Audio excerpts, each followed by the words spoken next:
Good afternoon, everybody. So let's reopen the session. It's cold. We're trying to. Brazil is a cold country. Yeah. So good afternoon again. Let's reopen the session. We will have the second half of the second day of our work here with 4 presentations, and we'll begin with the first one with JamesFowkes, who will present the Common Law World, a Global Guide. Floor is yours. Thank you very much, James. Have a choice in the matter, but they have had to put up with the development of this argument. So we'll see what those aspects are in a second. First, what's the argument and where does it come from? Well, when I arrived in Münster as a South African at a German university, I was told that the one thing I had to do was to teach a course on the common law. And what this meant was that I had 11 or 12 classes with a group of about 200 students, all in the early semesters of their studies, mostly German and all from civil law countries. And in that time, I needed to teach them the common law. So, of course, what I did, what any good lecturer does when you're starting out and you're trying to design 6 courses at once, I went to look for books called An Introduction to the Common Law. And what I found was that they think the world looks like this, right? All the books are England, and sometimes they remember to call it, as they should, England and Wales, but that's the world. And of course, that's sensible. If you're going to study one common law country, that's a good one country to study, but that was a problem.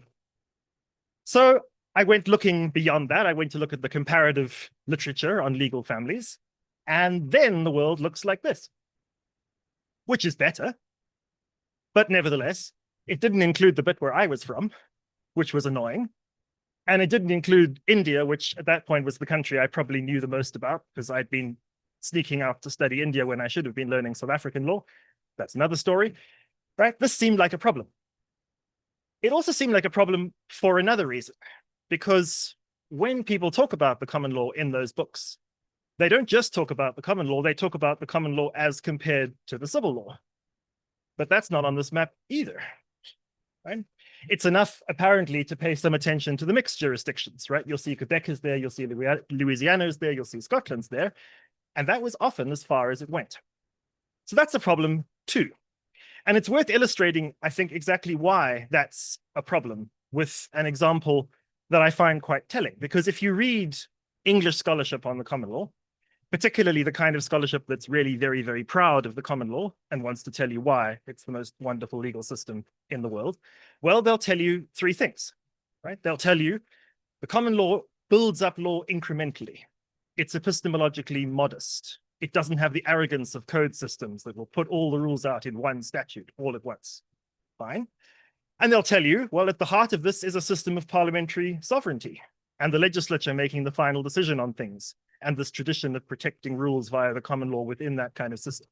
And then finally, they'll tell you about liberty and how the common law protects liberty. And then you go to India.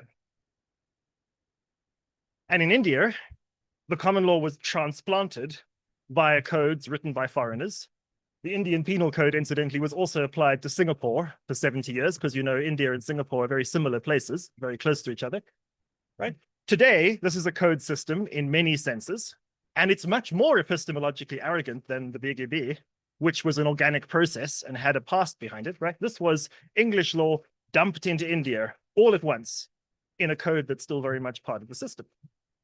Talking about parliamentary supremacy in India is a joke, because this is one of the most powerful courts in the world, as I think you'll all be aware. Also, incidentally, you will see why when Indian feminist scholars want to describe the Indian Supreme Court as a site of patriarchy, they choose an aerial photograph to make their point. You will see why. That, the architect swears, is an accident, but you know. And then, of course, if you're in India, they'll think about what in most of the rest of the world is called the Amritsar massacre. In India, usually called the Jallianwala Bagh massacre.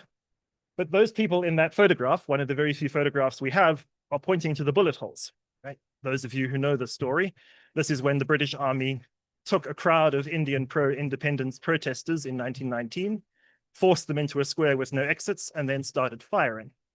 The death toll between 600 and 1,500 people at a peaceful political protest.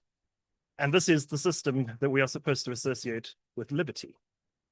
If you're in India, that description just doesn't work.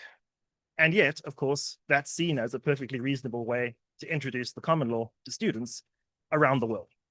So you will see my problem when I started designing the course in Münster, when I was trying to be efficient and sensible about course preparation and listen to all the advice about not being too ambitious.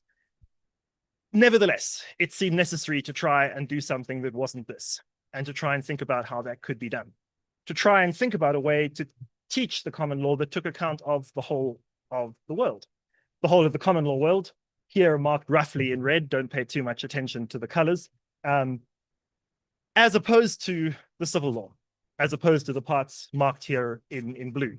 You're going to see that one of the defects of this account is that I leave out the Islamic states. I leave out the third great imperial legal family of Islamic law, because as you're going to see, a global project is quite complicated enough without adding a third legal family to it. That's not ideal because that joins a long pattern of marginalizing Islamic law and marginalizing other legal families. But in the name of trying to do this globally, at least in relation to common law, civil law, it's a risk I'm willing to take.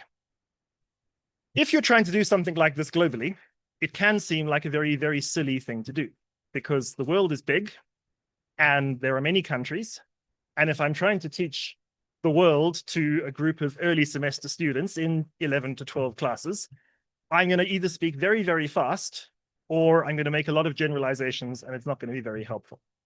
What instead the idea is to do this. It's to try and answer just one question, which is this one. What does that map actually tell us? What do those colors actually mean?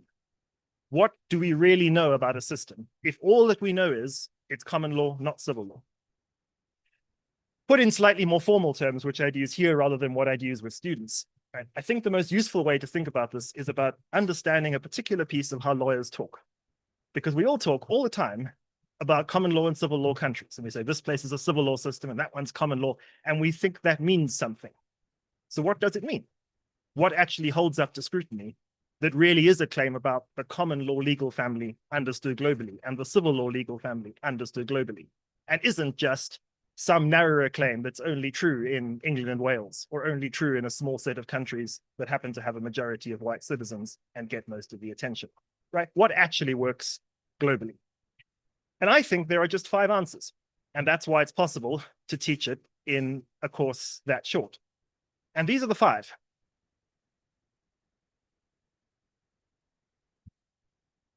We can argue slightly about how to slice things up, but I'm going to talk briefly through some of them. And as I say, I'm going to emphasize the ones where I particularly want to use Brazilian illustrations and or German ones, right?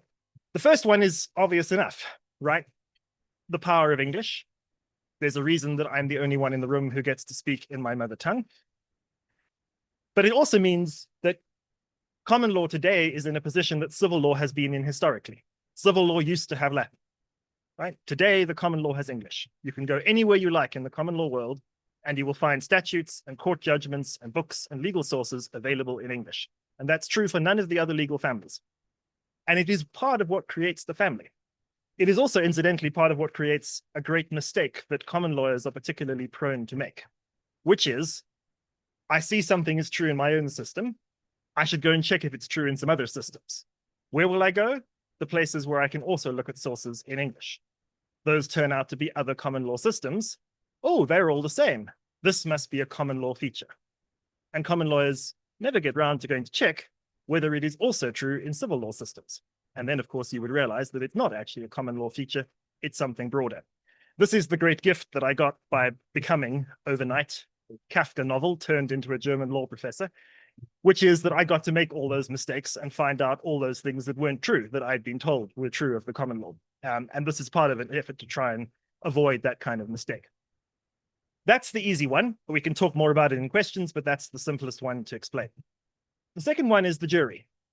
And one has to be careful with the jury, of course, because as you'll know, This is not something that you find in all common law countries, and it is something that you find in some civil law countries, right? And we can make that point briefly enough, right? The story in the civil law world begins with the French Revolution. And in that time, the progressive reformers, the moderates, in the early years that had the ascendancy, were called Anglomaners, Anglophones, because a lot of what they were trying to import was English institutions into France. And one of the things they wanted to import was the jury, right? All of it, including what in the US would be called the grand jury, the idea that you have to persuade a jury that you can bring a prosecution, and then you go to a second criminal jury that will actually do the trial, right? Today, only the US and Liberia have that, but France was importing this all the way back then, right? You will also notice, this is interesting in a Brazilian connection, you will notice that last bit, you might not be able to read this at the back, but nevertheless, particularly the idea of the jury being used to protect the press and being used to protect freedom of expression, which in the first constitution that applies in Brazil, the 1822 constitution, is the only thing that the jury gets used for. It seems to be direct borrowing from the 1791 constitution in France. But from here, it spreads, right? France will have a jury until it gets eliminated by the Vichy government during World War II.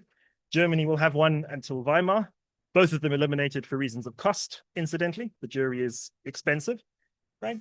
And of course, Brazilians will know that you have the jury too, right? The idea that the jury is a common law phenomenon works in some historical sense and not otherwise. It also doesn't work in the reverse, because most common law countries don't have the jury anymore or use it very, very seldom, right? And a set of African examples can explain the pattern of what you see, right? Either it was never there at all, right? Botswana never had the jury. Parts of Nigeria, the jury was never introduced by the colonial government. So it's just not part of the history of some places. In other places, the British did introduce it, but it was abolished a very long time ago, around the time of independence or some similar date, as is true in Kenya or in South Africa. Recently, Sierra Leone has got rid of their criminal jury. Or finally, you find a pattern that is actually, in Ghana's case, quite close to the Brazilian one. You've abolished the civil jury, you've kept the criminal jury, and it's particularly for offenses that involve life and where that kind of issue is at stake, and only for that, right? This tends to be the pattern in the common law world. Either the jury was never there, or it was abolished long ago, or it's really not used very much at all anymore. The only thing we can say that has some validity is the civil law jury is something you've only now find in common law countries. If you're in the civil law family, you can find criminal juries, but nowhere on earth is there a jury in a civil law system outside the criminal context today. Historically, it was broader. All of which is a fast way to say, well, there are several things that you can't say about the jury if you're trying to pick out what's true in all common law systems as opposed to what's true in all civil law systems. Instead, the key point is about the degree to which the common law depended on the jury, the degree to which it didn't have anything else. And there is an interesting historical story about this, which I imagine a number of people in the room already know. I'm not going to try and tell it now for reasons of time. But the common law had no way to resolve disputes of fact, except the jury, until the late 19th century. And that meant if you were going to do that very, very, very basic function of what an adjudicative system must do, you needed the jury. And so the jury in common law is now like the shell that's left behind in a shell when there's a shellfish. The jury may not be there anymore, or it may be used very seldom, but the structures that were built around it are still very much there. The squishy little soft creature has long since died, but the seashell is still around. That's the best way to think of the jury in the common law world, right? The jury is the squishy creature. This has important structural effects for civil and criminal procedure. I'm not going to try and talk about those now because, as those of you who work in these areas know, those cannot be explained quickly. The simple example is passive judging. In the common law tradition, what you're meant to have is your time to state your case in front of the jury. And what that means is you should be allowed to talk for as long as you like. Party control. And the judge should not be interfering too much, the passive judge. The judge must sit back and let you talk. It has virtues. You will find 19th century German jurists speaking very admiringly of the system. It is also horribly inefficient. right? Because people who are given all the time they want to speak do not shut up. Does this ring a bell with anybody who's been in an academic context, right? But of course, it's worse in an era where we move from parties talking in front of a jury to their lawyers, because lawyers are paid by the hour. And so they have a wonderful incentive to be as inefficient as possible. This is the legacy of the jury in the common law world. By contrast, if you're in the civil law world, you have much more flexibility about this. You can have a jury or not. You've got a fact-finding judge who can step in to do this work if you need to. You can have elaborate procedures. You can have a passive judge. You can talk about the importance of a judge not interfering too much, but you never have to, because the system is never built around the jury in the same kind of way. And so the one thing I can say about procedure is that the revolution that's going on around the world right now is common law systems turning into civil law systems, because they've stopped passive judging and they now have managerial judges, judges that run the process much more like civil law judges do. Common lawyers never admit this is a change in a civil law direction. They say they're inventing efficiency and managerial judging and the Wolf reforms in England, but that's what they're doing. They're turning their system into what civil law has long, long done. So that's answer 2. Answer 3 is about universities. And this too is, I think, clear enough to the people in this room. Civil law is a very long university tradition, and if you want to become a civil lawyer, you go to university and you get a law degree. In the common law world, that is a recent phenomenon, right? The first common law degrees handed out are by the upstart universities, as they then were, the King's College London, University College London, in 1838. In other words, for most of its life, if you wanted to study the common law, you didn't go to university, and it wasn't based in the university system, right? You learned it in practice. Hence all the emphasis in common law writers on the idea of apprenticeship, that you learn the law like you would learn to become a carpenter. You attach yourself to somebody who knows what they're doing, and you learn it by practice. You learn it by doing, right? Somebody like Dicey, somebody as classical as Dicey, in 1900, will say, you cannot learn the common law at university. You can only learn it. It is not possible to learn it except by learning it in practice. That late, that's the attitude from an author that central to the common law tradition. This, of course, has all changed, right? If you want to study law in the common law world, you go to a university. But what remains, just like the jury, is the structural effects of all of this. I think I'm going to have to skip some slides around because some things are in the wrong order. But nevertheless, the key structural effect of this, the key place we can see it.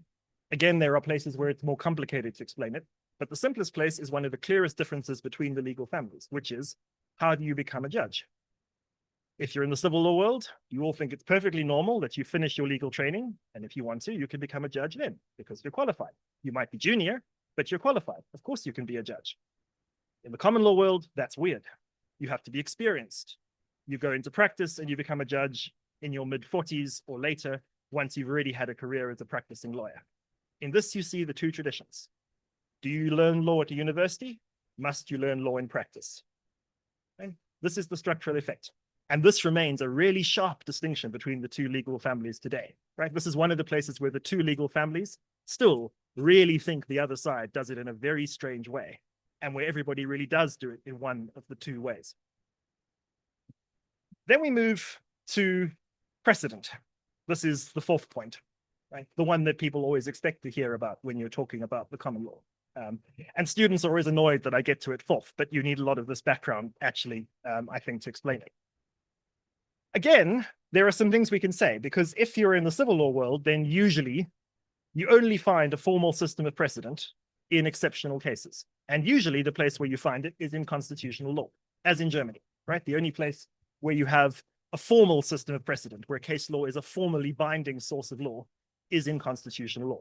Same in French law, for example. And the same tends to be quite generally true in large parts of the world.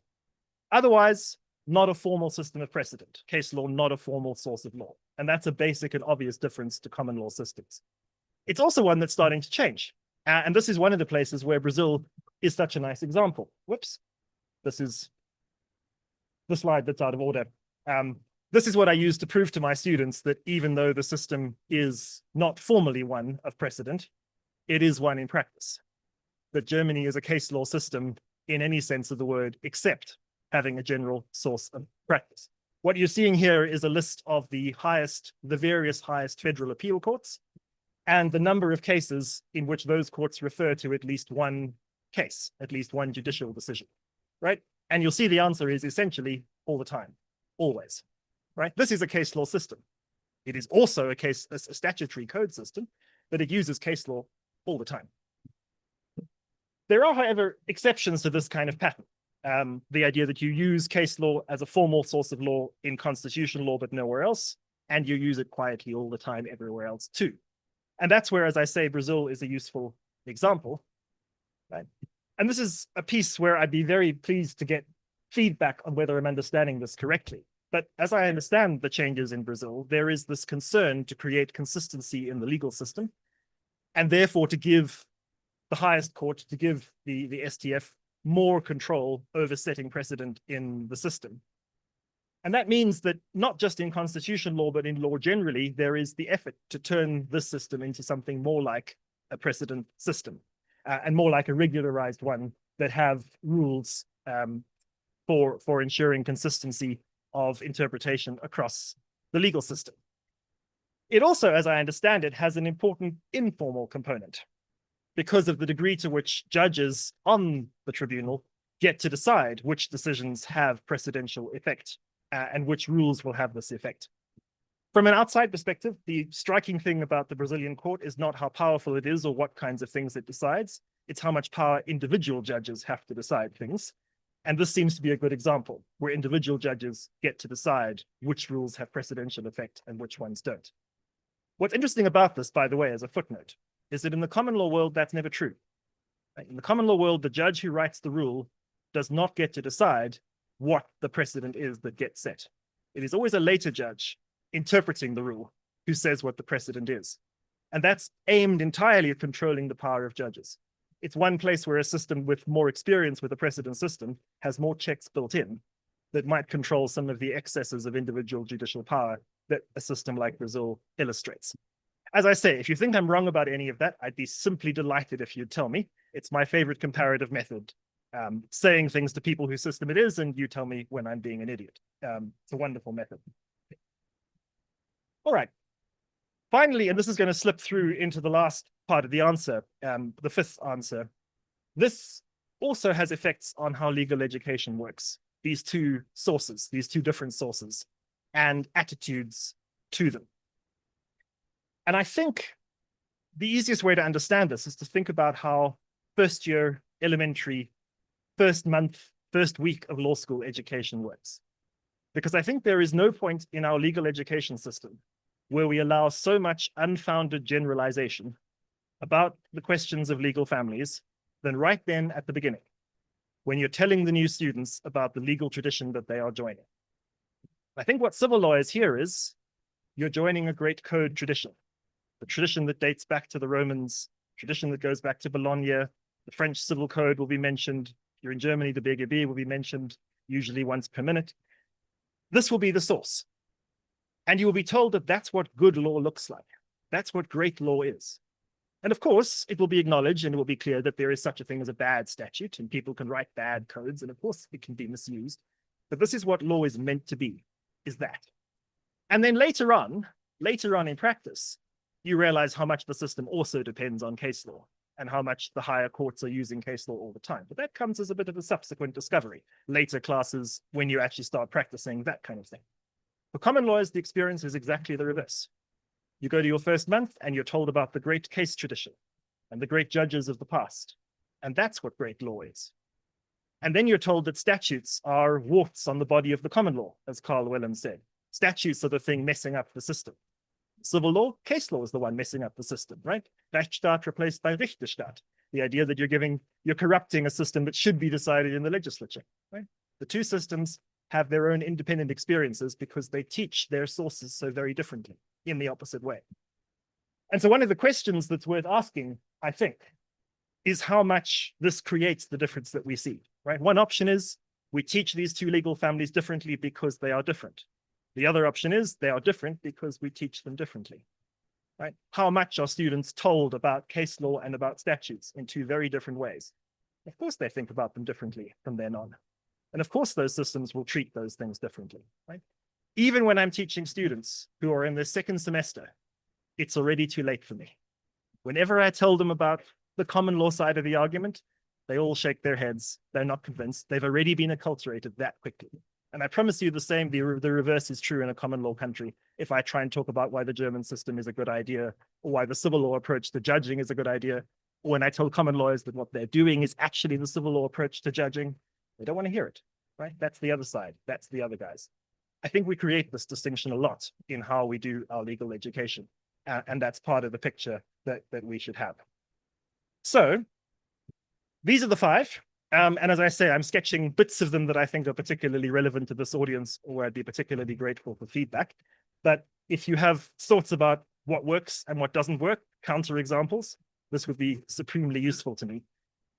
The final thing to say is the reason to do this is partly because I think it's right. I think there are only these 5. And I think any other answer you can puncture with significant exceptions. But it also means that you can teach the common law world as against the civil law in a truly global way. That you can do in one semester with a group of students. And that means you can teach at least some things in law as the global things that they are, not the national things that we so often have to treat them as being. And that's the aim of the project.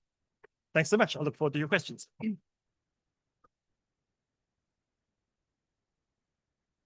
Thank you very much, James. So there are already a couple of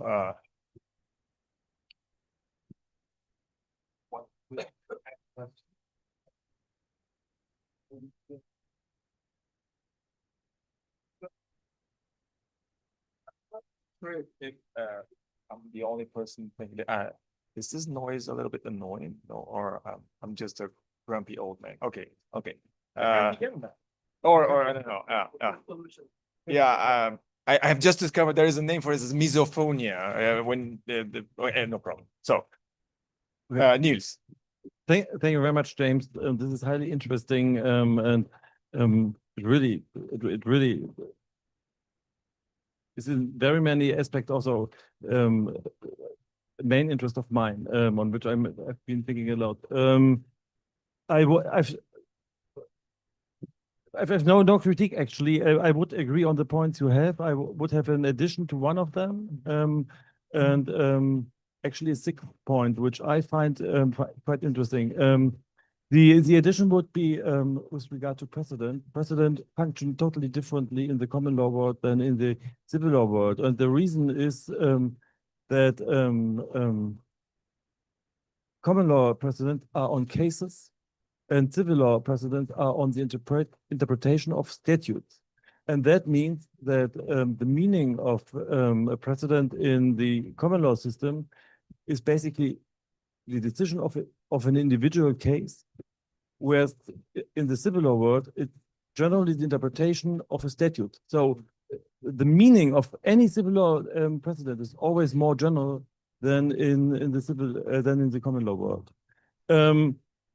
That makes it so easy for common law judges to distinguish, which civil law judges find extremely difficult. That would be my first remark. The second is, I think you are absolutely right in pointing to the fact that common law systems are historically based in the courts, and civil law systems are based in the universities. Have moved closer together, that's true. But you should probably add that the universities historically have always been quite distant from the political process, whereas the English courts, they're very closely tied with the political system. I mean, historically, they grew out of the court of London in the 12th century. And therefore, to my impression, judges all over the common law world have always had a fully different understanding of their role and their responsibilities. And they have, throughout history, thought about their role and their responsibilities in the legal system. And today you see it in the fact that common law judges are usually very express about the policies they are deciding upon, while civil law judges would still today pretend that they are simply interpreting the meaning of law which is already there. They have, they pretend that they do not make the law, while common law judges would also sometimes say we are not making the law, but simply declare it, but still they would be explicit about the policies that are underlying their decisions, and they have a responsibility, so to speak, a responsibility for the policies. And that's, I think, can be explained most plausibly with the history with the yeah, with the fact that the common law grew out of the political system rather than out of the academic system. Thank you, Niels, and then Ronaldo. Then Thank you. We always seem to be I also raised my hand. I want to a couple. Thank you, James. I also find this very convincing. I've two points. First, I think you should do an experiment. So we let you teach the introduction to the legal system, and then after 1 year, we check whether students actually give you different answers than if we do it the usual way. So I think that would kind of test your hypothesis number 5. I was wondering regarding the third point. So you focus very much on education. What about, and that's a question, what about the role of academia for the legal system? It seems that I only know it for Germany, but in Germany you have a closer connection, it seems, between academia and the courts, that they that the academics want to prepare court judgments, something you wouldn't find in the United States, that that courts side academics and so on, which to my impression would probably, that the connection doesn't seem to be as close in the common law system. Would you agree with that, or do you think that that this is just based on too few anecdotes? Thank you, Niels. Ronaldo.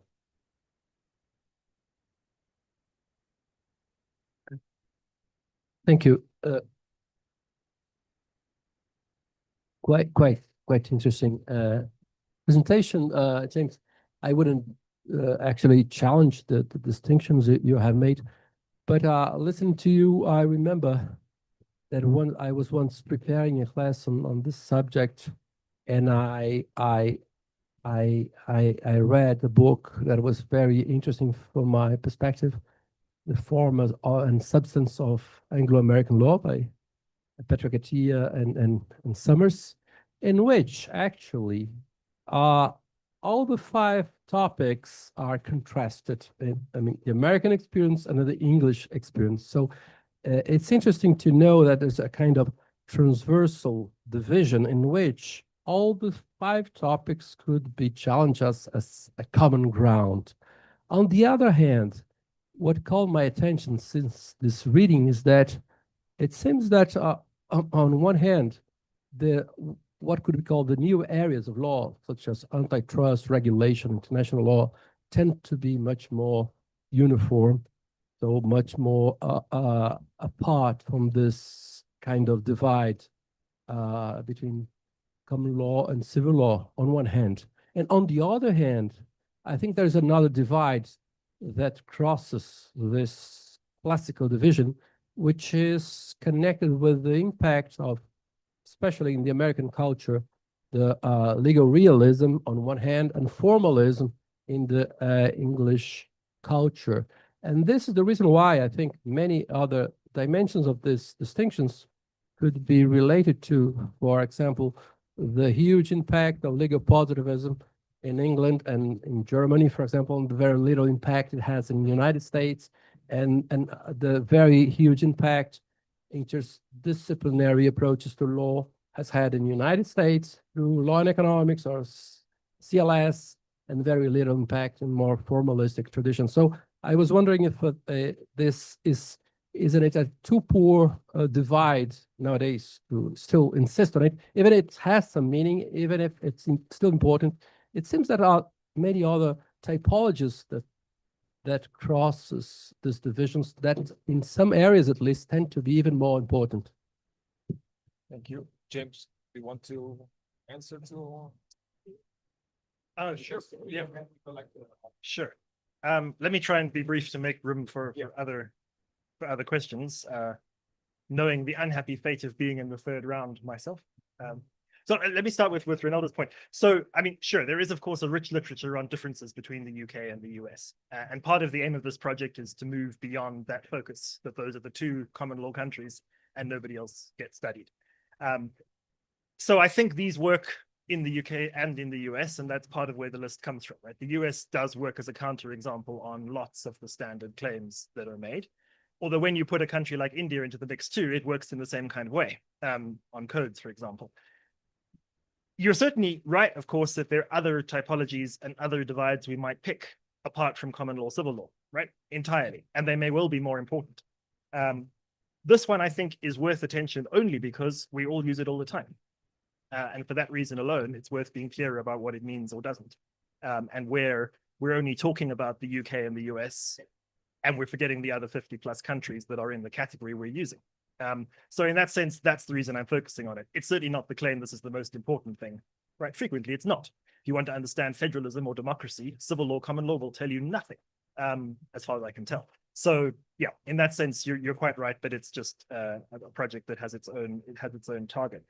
Niels, I'm delighted to try your experiment. You can get faculty agreement for it, and then we'll go ahead. I have worried a lot about the question of the role of academics in relation to the legal system, especially, of course, because, as you say, that is such a close relationship, for instance, in a German context. The problem, I think, is that that's one of those places where it's very difficult to generalize about the common law world, because there are common law countries that have a very close relationship between the academy too, and where you'll find legal sources written by academics being cited a lot by courts. And others not, right? The English tradition is not to do that. The English tradition is that you're not supposed to cite authors who are still alive. That used to be the rule not very long ago still, right? That's a system that's not using universities and therefore can rely on not using academic sources. But that world has changed, and common law countries have changed at different speeds.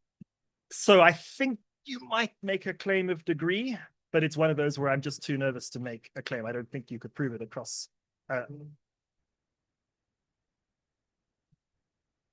Right.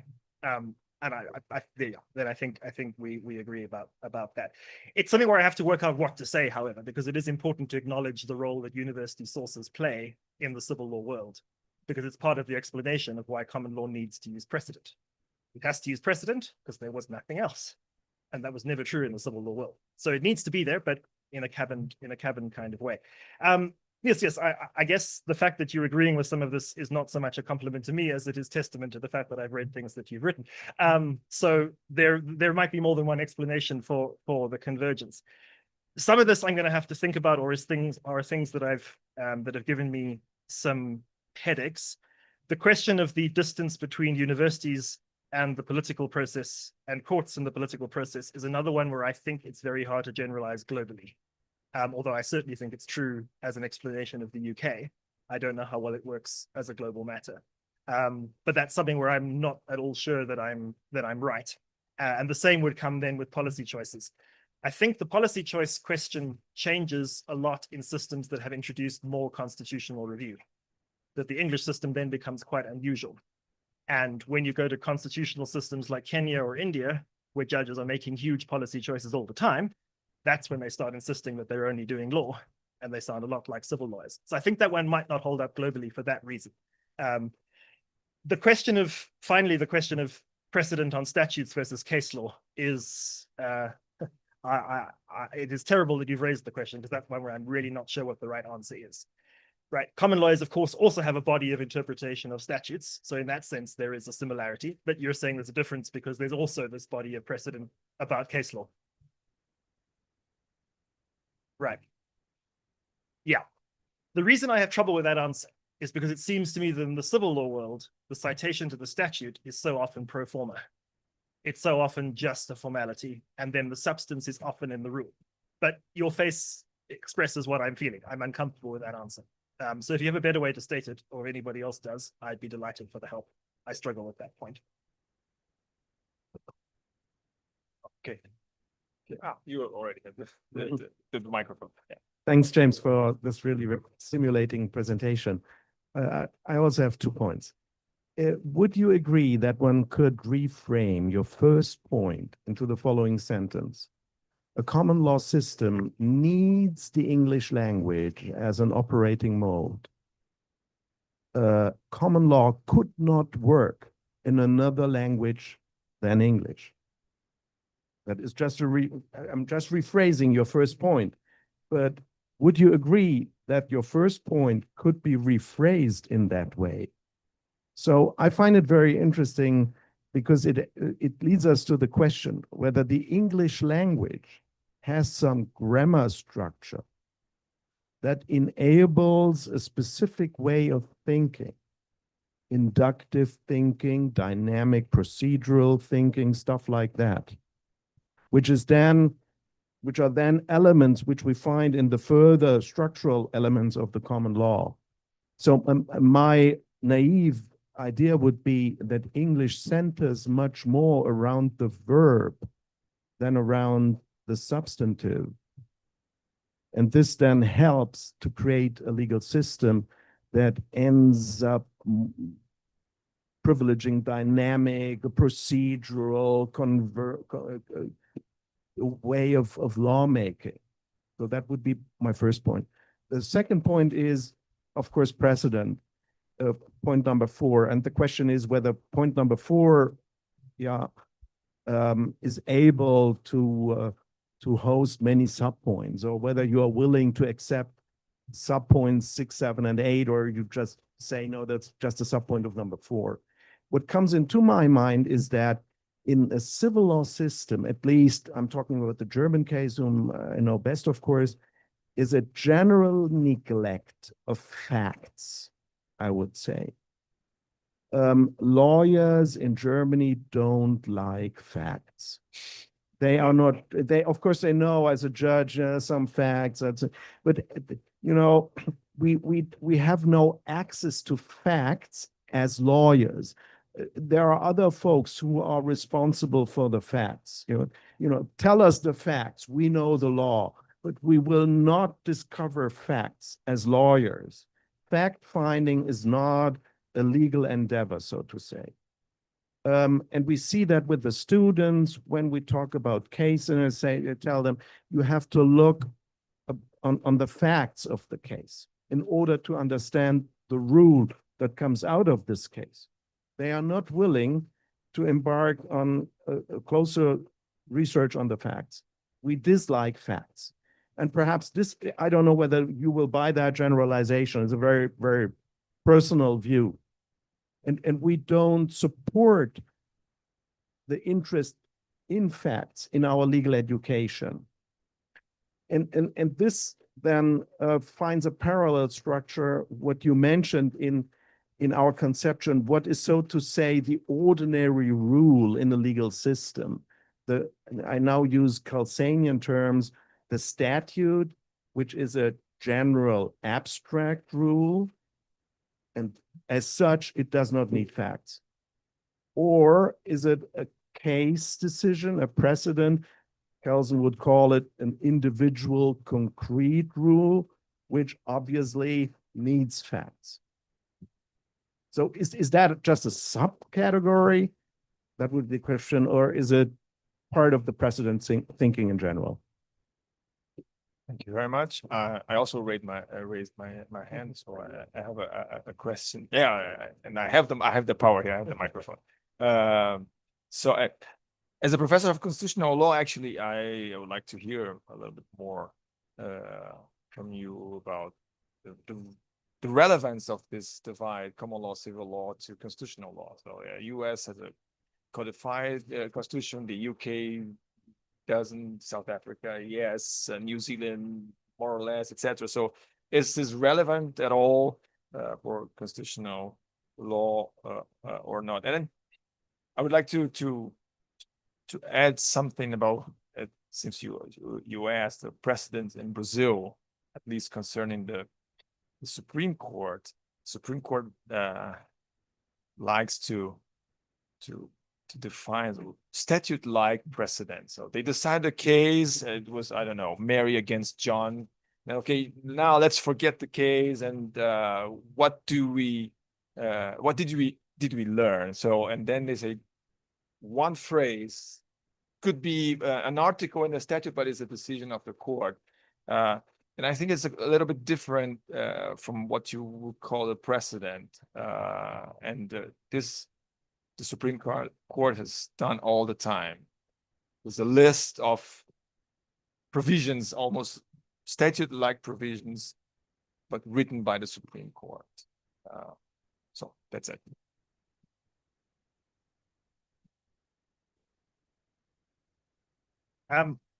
So thanks. So I will have to think more, Oliver, about the grammar and whether there is something special about English in that regard. I suspect I am suspicious of it because British people have made that argument for so long and have been so proud of the idea that their language has some inherent capacities. You'll be familiar, I suspect, with the argument that the English language is part of the reason that England never had a Hitler, which is an argument that's seriously made, right? I'm suspicious of that argument.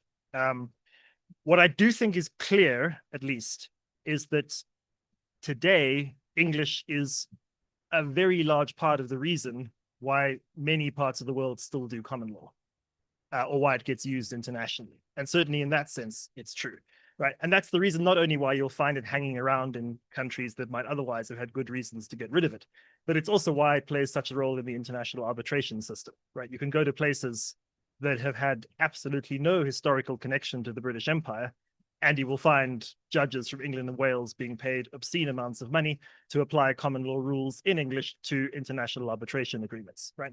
And you'll find that in Kazakhstan and the Gulf states and places that have no imperial connection. In that sense, it needs English.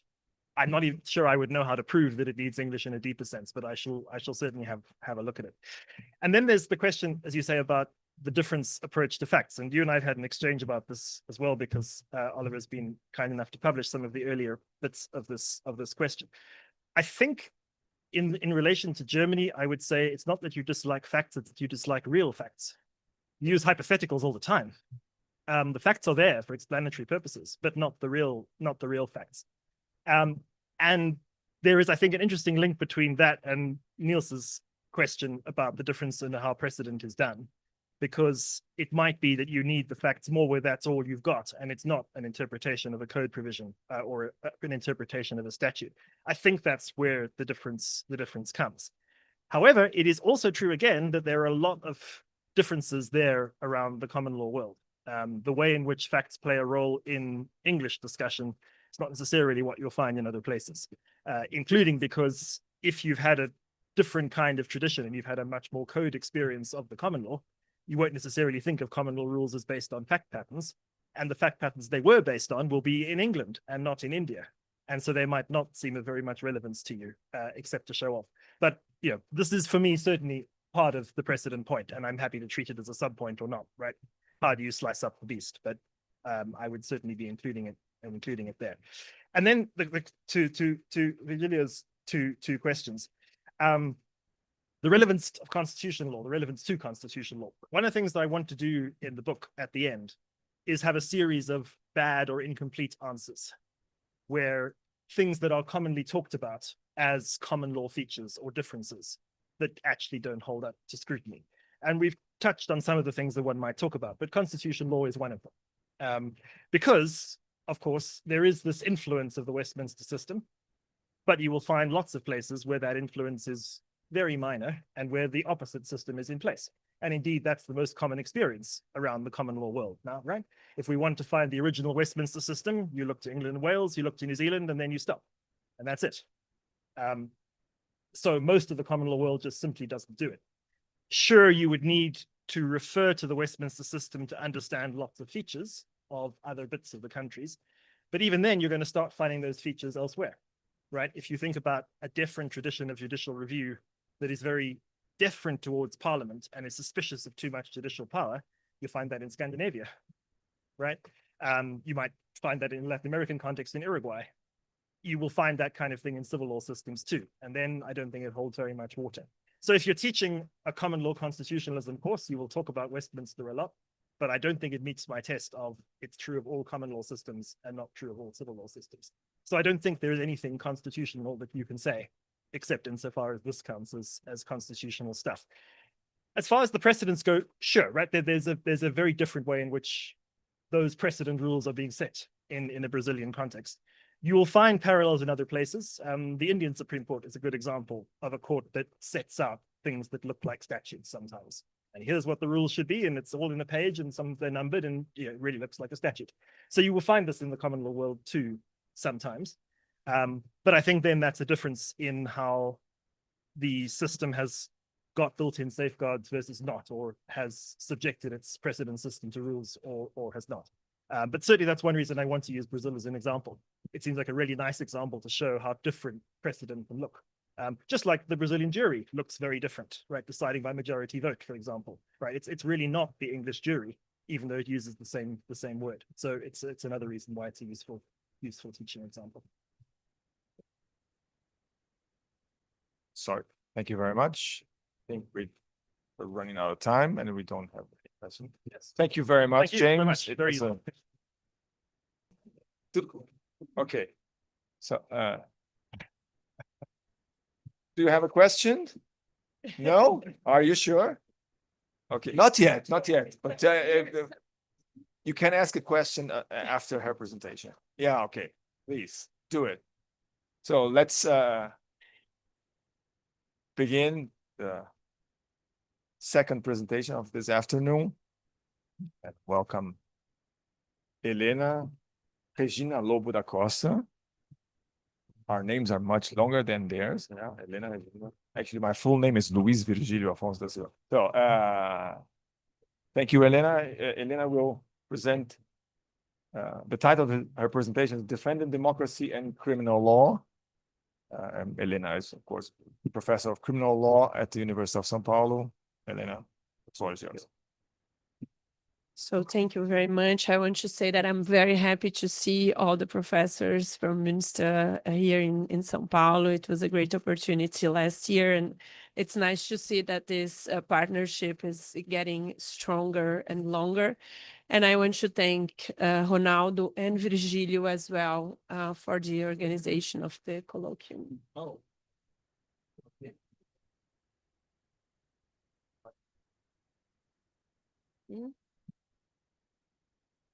All right.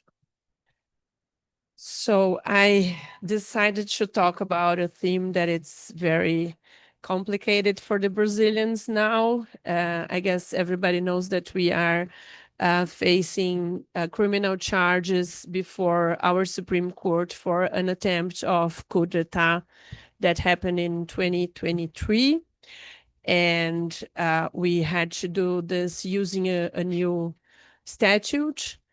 And this is a real big challenge, not only in a political perspective, but also from a technical point of view. So I'll try to make some initial reflections. And of course, I would be delighted to hear your opinions on that.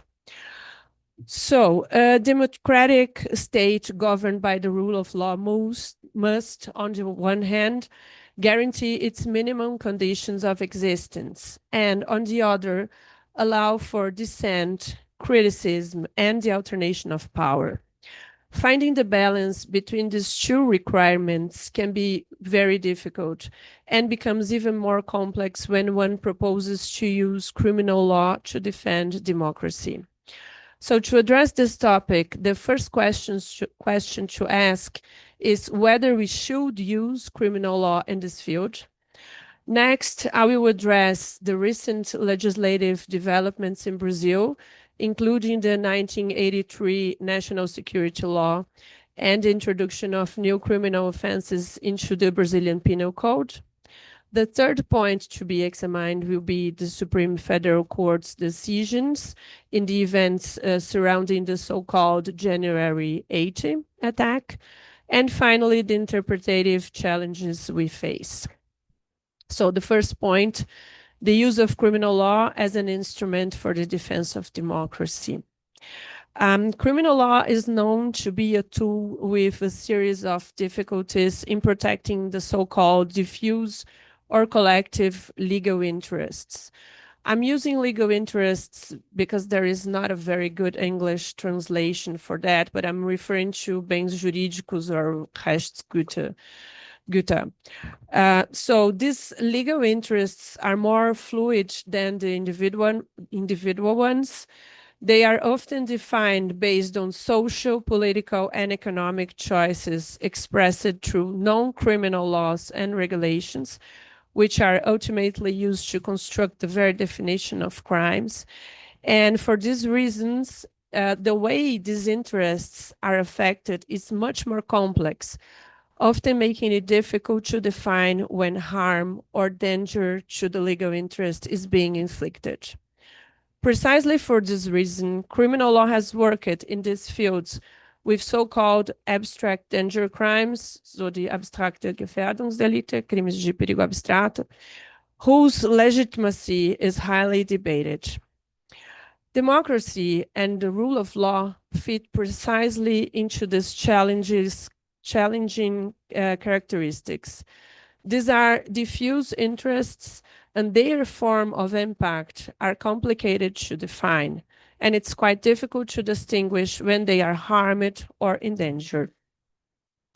Furthermore, behaviors committed against democracy or against the rule of law with the potential to endanger them are generally committed by a group of people, which poses all the challenges of the so-called associative crimes.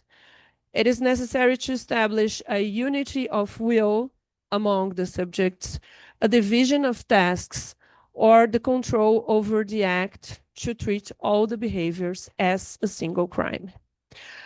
Thus, it is natural to question whether we should use criminal law in this area, given so many difficulties.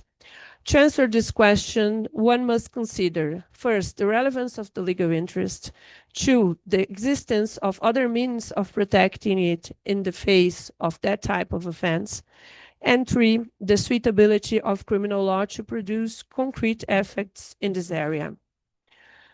So regarding the relevance of the legal interest, even though it's not an individual and material legal interest, which is the foundation per excellence of criminal law, democracy is fundamental to people's lives within the context of today's social organization. There is no need to dwell on the importance of the democratic rule of law and the respect for democracy for people's lives. Thus, from the perspective of the relevance of the protected legal interest, there's no doubt that democracy and the rule of law can be the subject of criminal law. The next point of analysis would be the existence of other means of protecting these legal interests that are more effective than or equally effective than criminal law.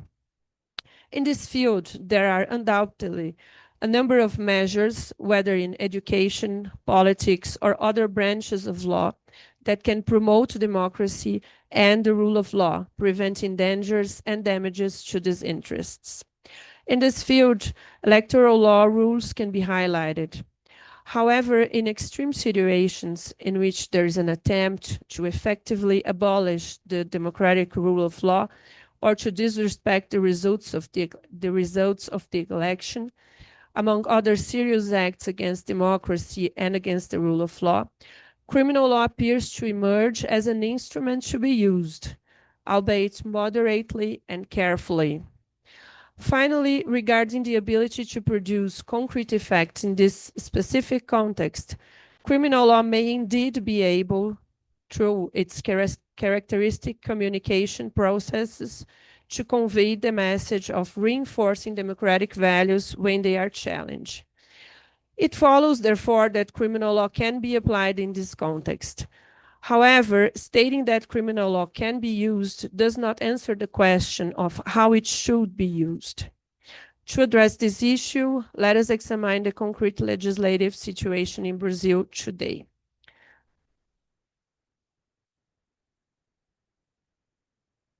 So number two, the recent legislative developments in Brazil. Until 2021, the so-called National Security Law, which came into effect in 1983, was still formally in force in Brazil.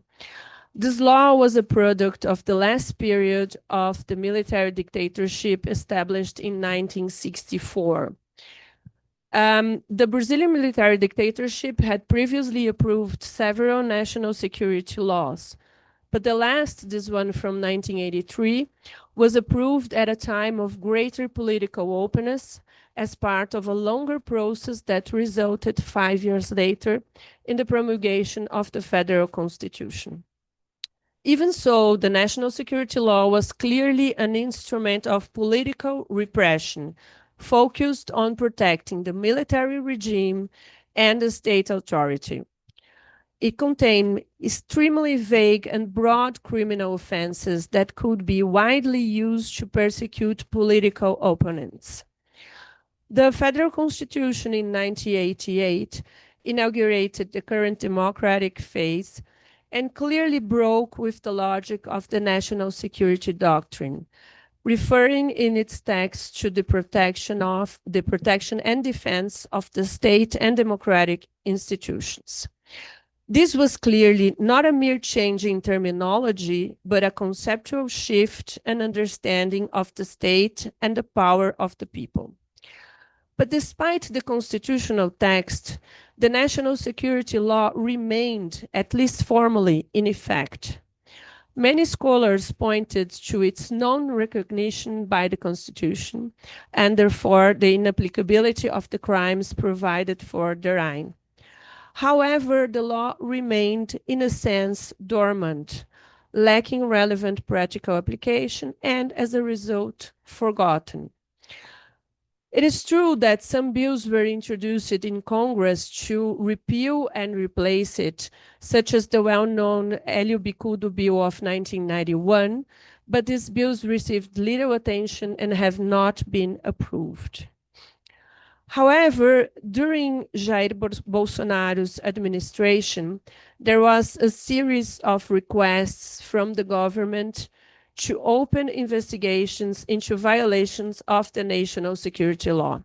Some emblematic cases were a request against the Supreme Court justice, who said that the army was associating itself with genocide due to the Ministry of Health's management of the coronavirus pandemic, and a request made by the then Minister of Justice against a journalist who published an article entitled "Why I Hope Bolsonaro Dies."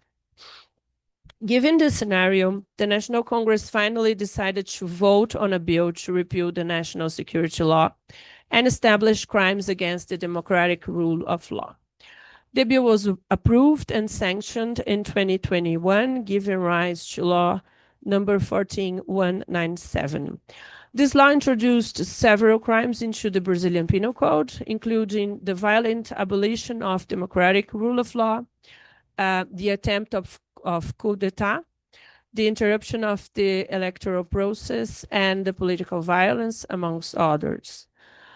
The law sought to establish a more precise definition aligned with constitutional values and especially to protect the space for dissent. Thus, it is expressly provided that criticism of constitutional powers, journalist activity, or the demand for constitutional rights and guarantees through marches, meetings, strikes, gatherings, or any other form of political demonstration with social purposes do not constitute a crime under this title. The new text was undoubtedly an important step forward. What certainly no one would have imagined when it was approved is that very soon after that, we would have to apply it in the most central articles. Now we come to the third part, the Supreme Court role in the January 8 events. So before and during the 2022 presidential elections, the president himself questioned the integrity of the Brazilian electoral process. The elections were won by the opposition, represented by candidate Luiz Inácio Lula da Silva, with a very narrow margin of 2 million votes. Jair Bolsonaro, the president before 2023, traveled to the United States and was not present at the new president's inauguration. And a few days later, on January 8th, a mob gathered in Brasilia and vandalized the headquarters of the three branches of the state: the Supreme Court, the Congress, and the Planalto Palace, where the executive works, and vandalized the buildings. The investigation into the events revealed that the alleged involvement of the former president Jair Bolsonaro and also people very close to him, including members of the armed forces and a number of individuals in a complex sequence of events that allegedly attempted to overthrow the elected government. The investigation was conducted by the federal police, and several lawsuits were filed with before the Supreme Court by the Attorney General Office. To date, organizers, sponsors, and participants have been tried. According to the latest report from August 12th, 2025, the Supreme Court had held 1,190 people responsible for anti-democratic acts committed on January 8, 2023.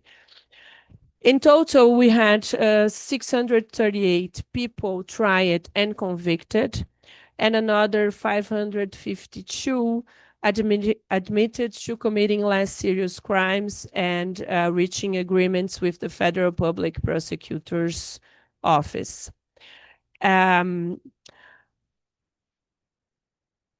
We had, among all these people, only 10 acquittals.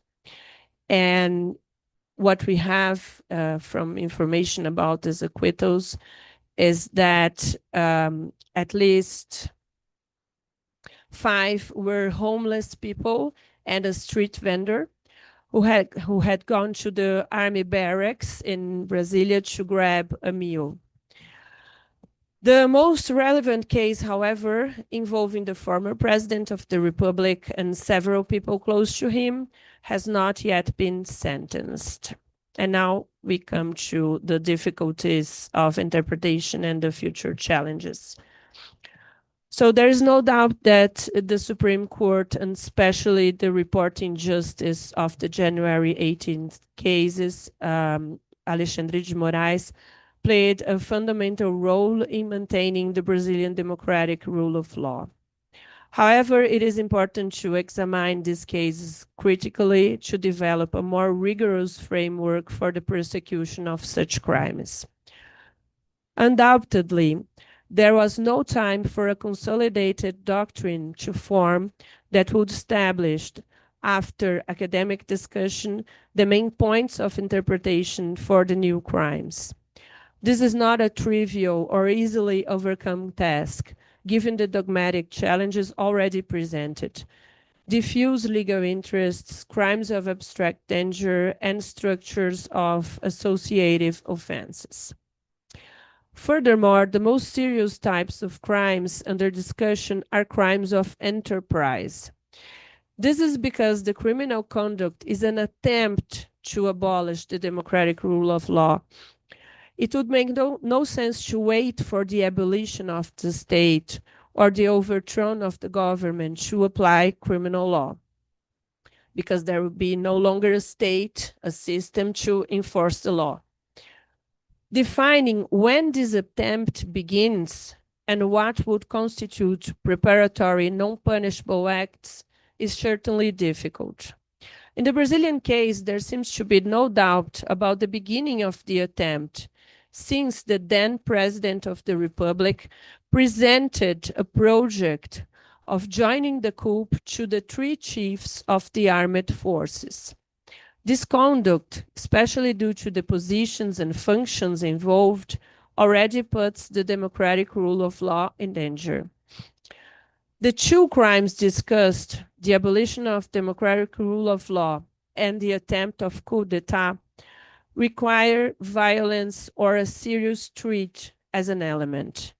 Their definition should be the same as that used throughout the penal code, with violence referring to actual violence. Again, in the January 8th case, the threat was characterized by the damage inflicted on public property in a highly symbolic manner. However, for the crime to be established, it must be understood that the actions of the crowd in the street were related to those of the masterminds. There also appears to be evidence in this regard. The information available so far about the cases seems to indicate that there is, in fact, ample evidence that prominent figures were indeed responsible. The decisions of the Supreme Court, however, are not without their critics. The court did not allow the notification of defense witnesses, ordering them to be presented by the defense, contrary to legal provisions. The reporting justice in the case was one of the people who, according to the coup d'etat plan, would be killed by the criminal group, which raises important questions about possible biases in the trial. In any case, it's important to note that his decisions have generally been upheld by a collegiate court. Furthermore, the sentences handed down up to now ignore the concurrence of crimes between the abolition of the democratic rule of law and the attempt to coup d'etat. Either the coup d'etat as an end is understood to encompass the abolition of the democratic rule of law, or there is a criminal progression between the two. Applying cumulative penalties makes no sense, just as it makes no sense to convict someone of intentional homicide and the bodily harm that caused the homicide. The sentencing has also been extremely strict regarding to penalties, deviating from the generally accepted jurisprudential positions. These are, of course, exceptional cases, but they must be interpreted and judged using the established criminal law framework. Otherwise, they may appear unfair. And then we come to a conclusion, just some reflections. Well, it can be said that so far the Supreme Court has gotten more right than wrong. However, there are some important points for reflection and criticism in light of the traditional framework of criminal law. Because this is an issue of interest to the entire population and has generated widespread discussion, especially on social media, with a significant portion of the population being misinformed, it is essential that the court ensures transparent and, above all, educational communication of its decisions. Academia also has the role of explaining the court's decisions, the actions, and the characteristics of the law. In the future, it is certainly necessary to improve rules on jurisdiction, partiality, and ensure that the due process is fully respected. It is also essential that legal doctrine delve into these crimes in more detail, explaining their elements and relationships, especially regarding the concurrence of crimes. As much as no one wants to think about the possibility of a new coup or attempts of abolition of the state, the fact is that in today's world, defending democracy through criminal law is something that could happen again. Therefore, we, both legal doctrine and the courts, need to be better equipped to do so. Thank you very much for your attention.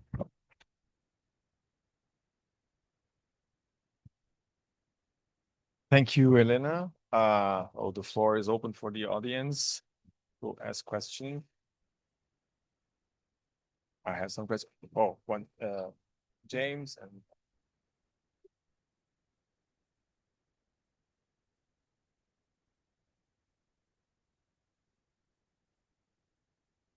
So thanks. I know this kind of problem better in the US context than in the Brazilian one, but I think there are going to be some similarities. So you talk about the problem of determining the collective will of the group or attributing a collective motive to the group. So that seems to arise here in two different ways. And I wanted to ask if you think the distinction is important and how it might apply in the Brazilian case. Right. The one problem is trying to show that there's a link between leaders and generals and these kinds of moving forces and that they all have the same kind of idea and to prove the intent. But then there's a second kind of problem which arises in relation to the mob and to the group. Because one of the things that's striking about the US prosecutions is that you get some members of the mob who end up attacking and killing security officials. And we're not surprised when they get severe prison sentences. And then we're not surprised when they get pardoned, but that's another matter. But you also get people who didn't do very much, who were in the group and who do a little bit of vandalism of property or something like that, which we might even not consider to be a full criminal offense, except for the fact that other people in the group were in this democracy-threatening context. And that seems to be a separate problem where we're not trying to attribute a collective motive, but we're part of a collective democracy-threatening context. And then we switch from civil disobedience, we switch, not civil disobedience, we switch from civil misdemeanors and little damage to property cases to 7-8 years in prison because it's so serious like that. I'd be interested to know if you think that's a relevant distinction to draw in the Brazilian context. Or not.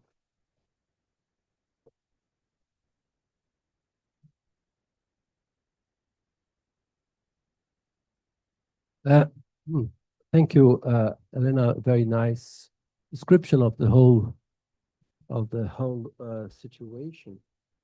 I was wondering sometimes, you made a distinction which is very important. Sometimes it's blurred in the public debate between those who are the masterminds of a real attempt to make a coup d'etat and those who are, I don't know, attacking the vandals, vandalizing the places, etc. And the link between them is not that clear, even though they were supporting the same general ideas or maybe even the same general will of let's say a coup d'etat, generally speaking. Sometimes I have the impression, though, that there's some kind of import of a principle that is well known or well established in environmental law, the principle of precaution into the criminal law arena, and which is not something absolutely unusual in other areas of law, including freedom of expression. For example, in American law, the bad consequences theory, which was adopted during McCarthyism and during the 20th century, 20s and 30s, which was the idea that, well, if you are postulating, if you are applying, if you are arguing for undemocratic purposes, undemocratic goals, nothing good for democracy could come from this. So this idea, a broad, very broad idea that this would lead to some kind of support, some kind of weakness of democracy, could endanger democracy as much as, for example, the principle of precaution is usually applied in environmental law. This, even though in case we don't know exactly, we should take our precautions in order to avoid this. I think there is a kind of dangerous, risky import of the same idea into criminal law and into criminal theory, not only in the trial of this case, which is very exceptional, we hope so, but in more broadly in many other cases concerning freedom of expression, which is also connected, since freedom of expression was, at least in Brazil, was in the beginning of developing a more, let's say, comprehensive understanding that expression is not something that can be done exclusively through arguments or through strictly speaking speech, but also by actions. And so this is my question. Michelle? Yeah.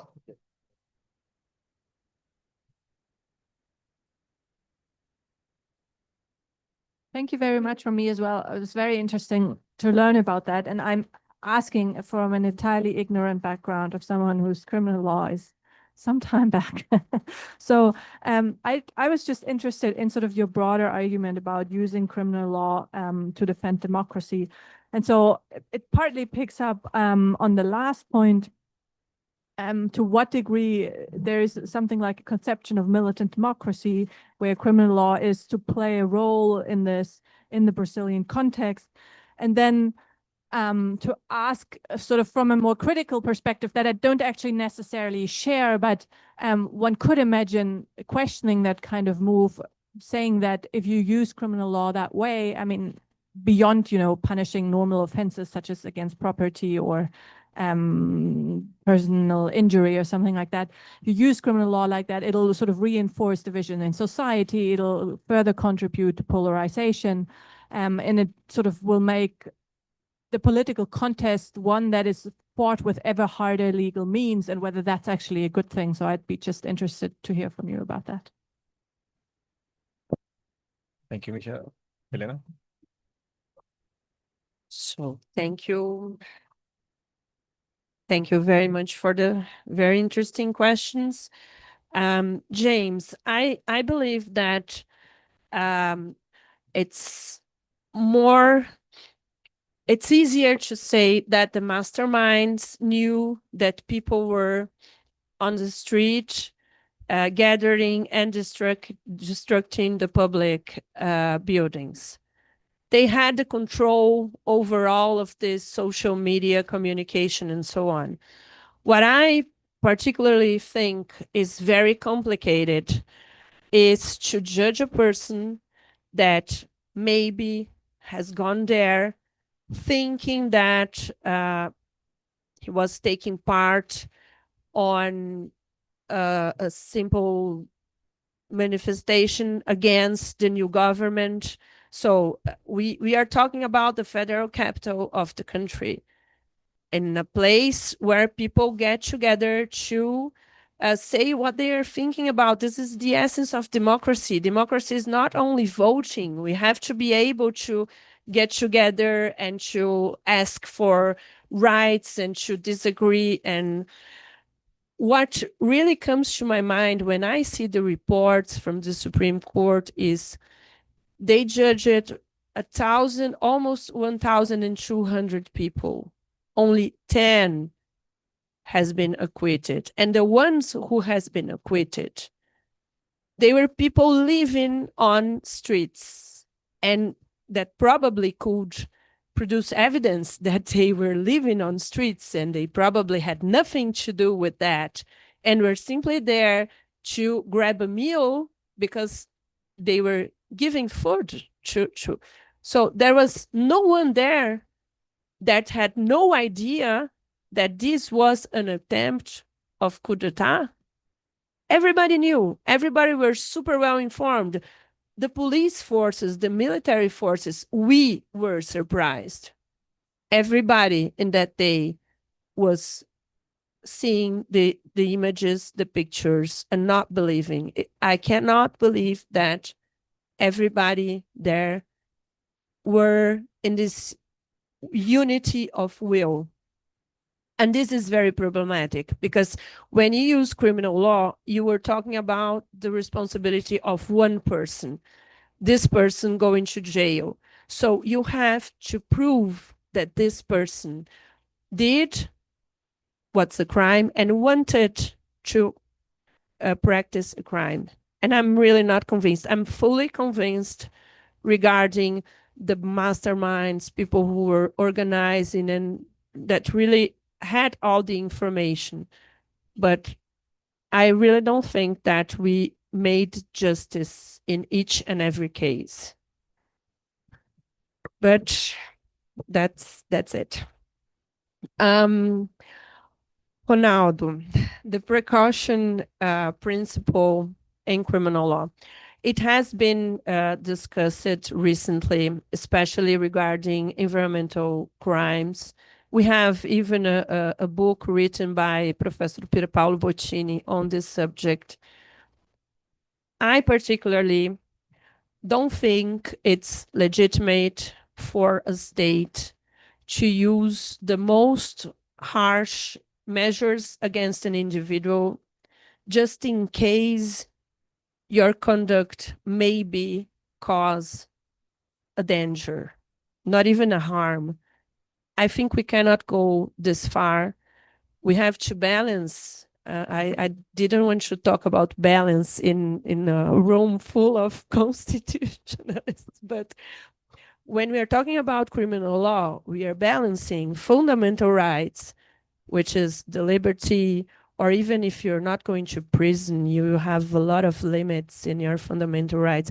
You have to balance this with the legal interest to the gain you are trying to get using this crime. So I really don't think that this justification, we don't know exactly, but just in case, as a precautionary measure, maybe we can use this in the administrative law, in civil law, in other parts of the law, but not in criminal law. I really am completely against it, even though it has been used, but I don't think it's correct. And the last one, the question from Michaela.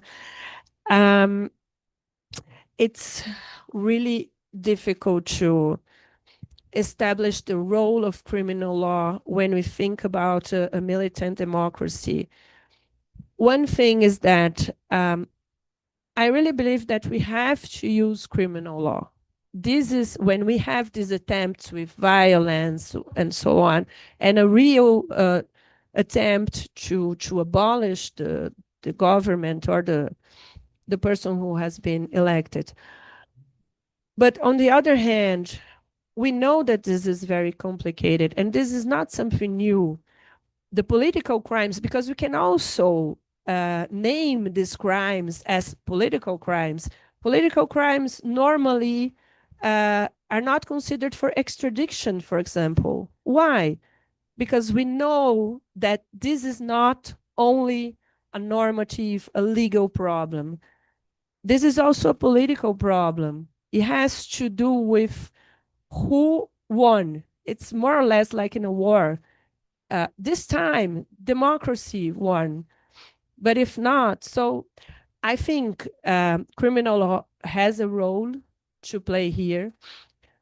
But this is a very concentrate and small role.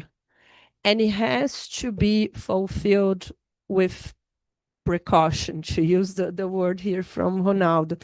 Because if you're not very careful, people will say you are being unjust, and you will only be maximizing polarization. And I think that maybe this is the problem with the Supreme Court right now. In general, I totally agree, but I think there are some failures in communicating. I don't see the court communicating enough and appropriately about what it's doing. And maybe it should be more restrained regarding to penalties. We don't have to apply a 50 years imprisonment for everybody. Maybe an 8-9 years is enough to show the message and doesn't show as something so cruel or unfair.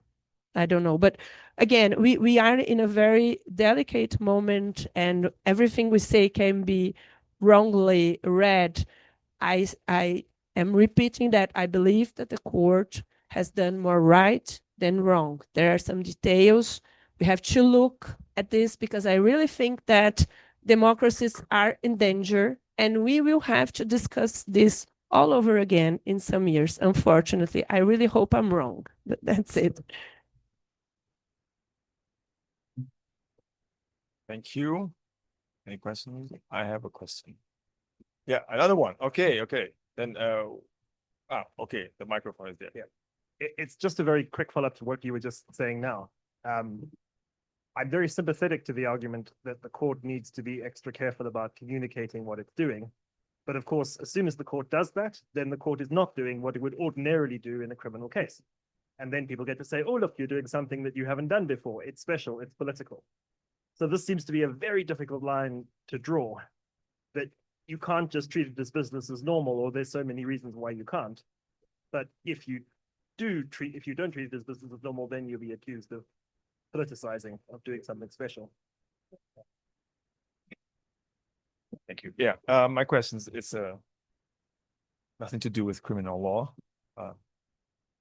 No idea what to ask in criminal law, but it's about something you said in the end of your presentation about the role of academia. And so it's a quite direct question to you. If you think, oh, thank you very much. Thank you. Thank you. You don't want to ask a question? No, okay. You promised. Yeah, you promised. So it's quite direct question. If you think that the academia in general in Brazil fulfilled or have fulfilled its role in the analysis of this whole situation, or the academia is captured by one of the two sides disputing the narratives. Of course, in the social media or in the press, you have polarization, etc. But one of the role, and I don't want to be naive, but one of the role of academia is to provide some more distanced analysis of the facts and etc. So my question is your assessment of the role of academia. And as you said, the statute was quite new. The statute is from 2021, so less than 2 years, because the events took place in January 2023. But I would like to know if there was any relevant academic study, I don't know, a commentary on the new law, etc. And if there is, it would be interesting to compare what people were saying before the events and after the events. So before the events, in abstract, of course, just analyzing the new law, and after the events, if there's a match or not. Thank you. Alberto, sorry, Alberto. Thank you very much, Helena, for your presentation. I would hear from you a little more about the wrongness made by the Federal Supreme Court in Brazil in the case of assault against Bolsonaro and the 8th of January.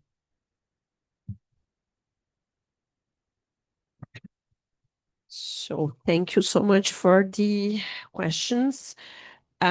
James, our Supreme Court has an account at Instagram and TikTok. Who can help me?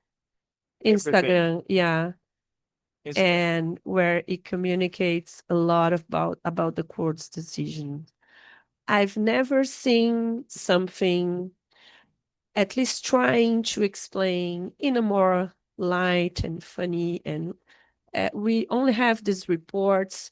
And of course, part of the hearings were shown by video and anyone could see it, but who watches a judicial hearing? You only get the parts in social media. So I really think that the court should do a better communication. And I don't think that this would be something extraordinary. The court already communicates about several decisions. I don't know why on this case it has not produced something more target and more educative, more pedagogical, because this is very important for the country. Virgilio, I think that you don't need to answer if you think that you I'm criticizing your comfortable. friends. So just I'm comfortable in answer this. I think that we have now and again in Brazil, regarding some cases, a very complicated room to express our opinions as criminalists. For several years during the Lava Jato cases, no one had the courage to say, because we were against the whole country, not only in academia, but when you go to a barbecue in the weekend and you meet your uncle, if you say something against it. So this is not an easy subject. If we criticize today, we have the risk of being targeted as a right-winger, as a Bolsonarist, and so on. So I think that for many people, it's more comfortable not to say anything. Mm. This is something new. Almost no one has studied this. Why am I going to study to express my opinion and have problems with that? I think this is the first problem. I think that everybody has its own political opinions, and maybe you are captured by your opinions and you don't want you don't want even to see what's really happening. But I think that we will have something like happened during the Lava Jato case. Probably in 7-8 years, we will have an amazing production on these crimes, because then we will have time, the 2026 elections will be over, and people will feel more comfortable to discuss all this. Regarding the people who studied the law, I don't know no author that had published a book after the law has been entered into force, but Alexandre Wunderlich, who is a professor from the South, and Miguel Reale Jr., who was a professor here, they were very important in this move. Alexandre Wunderlich has a book about the distinction between terrorism, political crimes, and crimes against the democratic state. And they were very important in pushing this bill forward. They presented a legal opinion before the Bar Association, the Federal Bar Association, stating that the former national security law was not constitutional and so on. And they have a very important opinion about this relation between the two crimes of attempt of abolition of the state and attempt of coup d'etat. And it's very clear because they helped to create the text of the law. It's very clear that you cannot accumulate the penalties. This is something that you do as a means to an end, as I said, or this is a progression. So I think that they are the two authors that wrote the most important texts on this subject. And Professor Alberto, thank you very much for the question. I really haven't read the defense allegations on the case of Bolsonaro, but what I saw, because I was following the discussion back then, and I know it's wrong because this is a very simple rule, is that the justice did not allow the defense to notify the defense witnesses. And this is very problematic because the public prosecutor, even if he also has to present the witnesses, when a public prosecutor sends a letter to a person saying you have to appear before the Supreme Court, this person will understand that this is an obligation. If a lawyer sends a letter to a person saying you have to appear before the Supreme Court, this person will not receive this as an obligation. So the procedural, the penal procedure code has this rule. The defense has the right to have the witnesses notified by the court, and it didn't happen.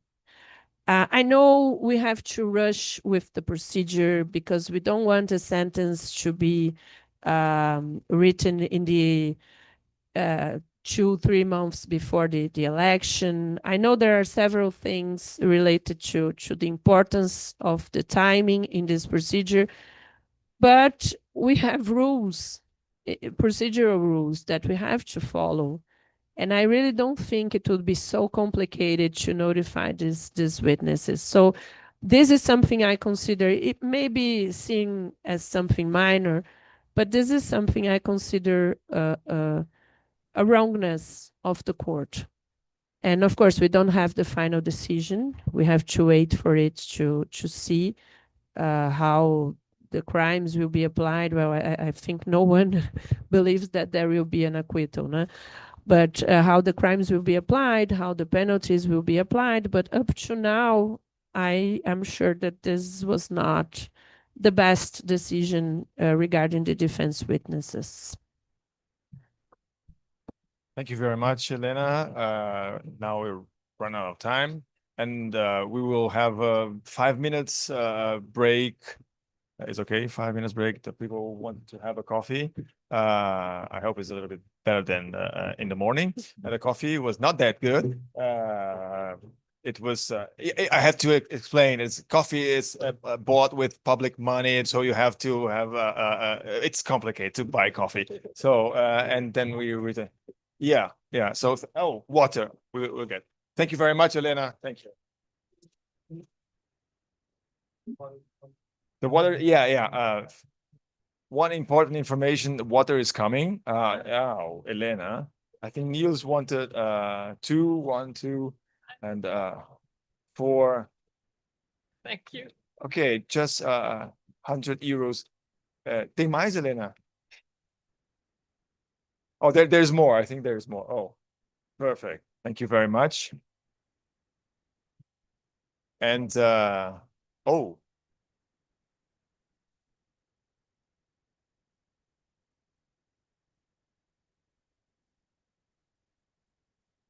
So I would like to reopen the panel, and I would like to say something.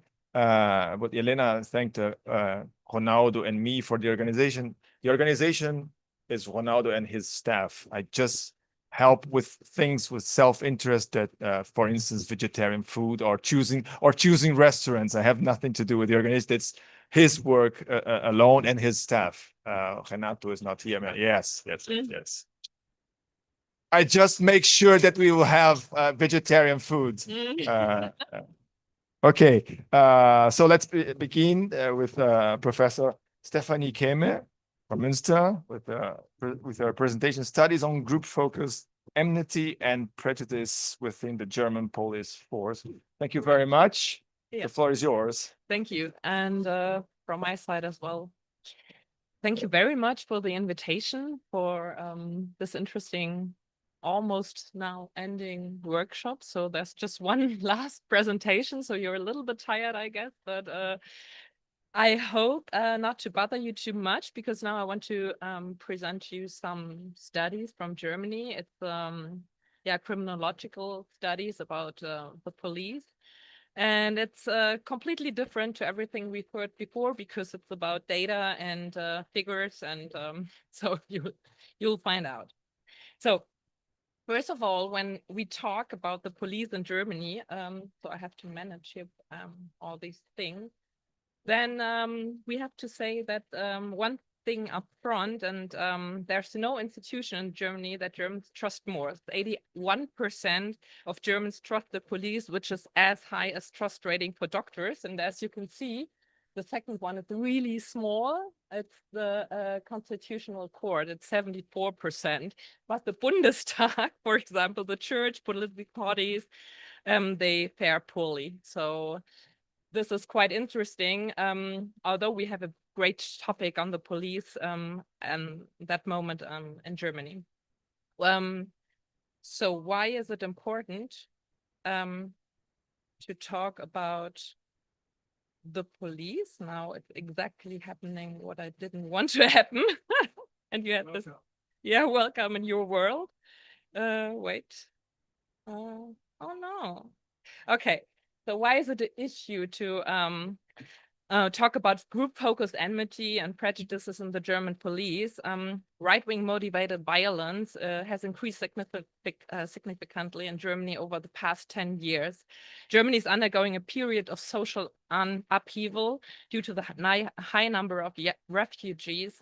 Process of radicalization within the society have been observed. So it's a little bit ago, but groups such Pegida, Patriotic Europeans Against the Islamization of the Occident, and anti-Islamic, xenophobic, nationalist, racist, and far-right organizations founded in 2014, and they gained strength during the immigration in 2015.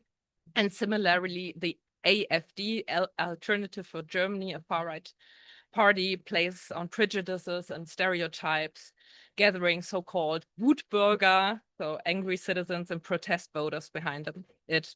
So during the immigration years of 2015 and 16, the police increasingly made headlines because sympathizers of these groups were found within their ranks. Racist chat groups within the police continued to be uncovered. And as an essential part of society, the police are tasked with counteracting outbreaks of violence and discrimination. However, the institution itself is not free from prejudice and susceptible to being influenced by right-wing populism. So that's why it's important to talk about it. I translated a little bit. This is a newspaper saying, so how racist is the German police? And that's what we tried to find out with our studies. So first, I want to give a short overview of previous studies in Germany, and then I present two studies that we carried out at the University of Münster and the University of Applied Police Sciences in Hamburg. And it's about two different approaches to investigate prejudices and group-focused enmity. So in Germany, we had a lot of studies in the 90s when Amnesty International reported 70 incidents of maltreatment by foreigners by police officers.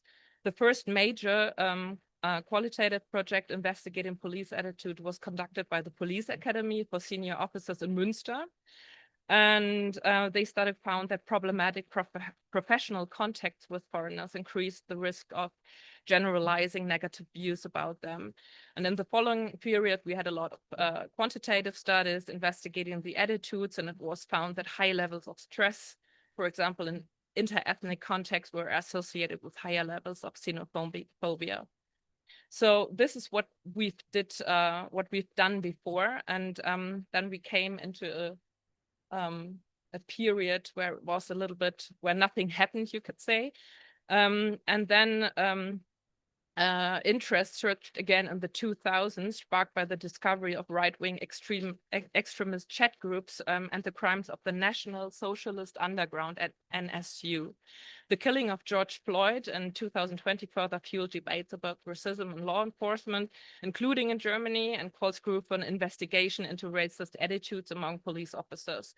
And the former Interior Minister Horst Seehofer said there will no study focusing on allegations and accusations against the police. So it was really political. And then at the end, the pressure was too high, and they launched Megavo, a study in 2021, focusing on all police officers in Germany on attitudes, motivation, and experiences. And long before these incidents, my colleagues and I developed the DeviPol study in Hamburg, which took federal state-specific factors into account in order to better explain group-focused enmity within the police force. And for this reason, Hamburg didn't participate in the big Megavo study. And I want to present to you our own results. So what is group-focused enmity? The term group-focused enmity is based on Heidmeyer's disintegration approach and aims to capture and systematize hostile attitudes towards people of different social, religious, and ethnic backgrounds and with different lifestyles in society.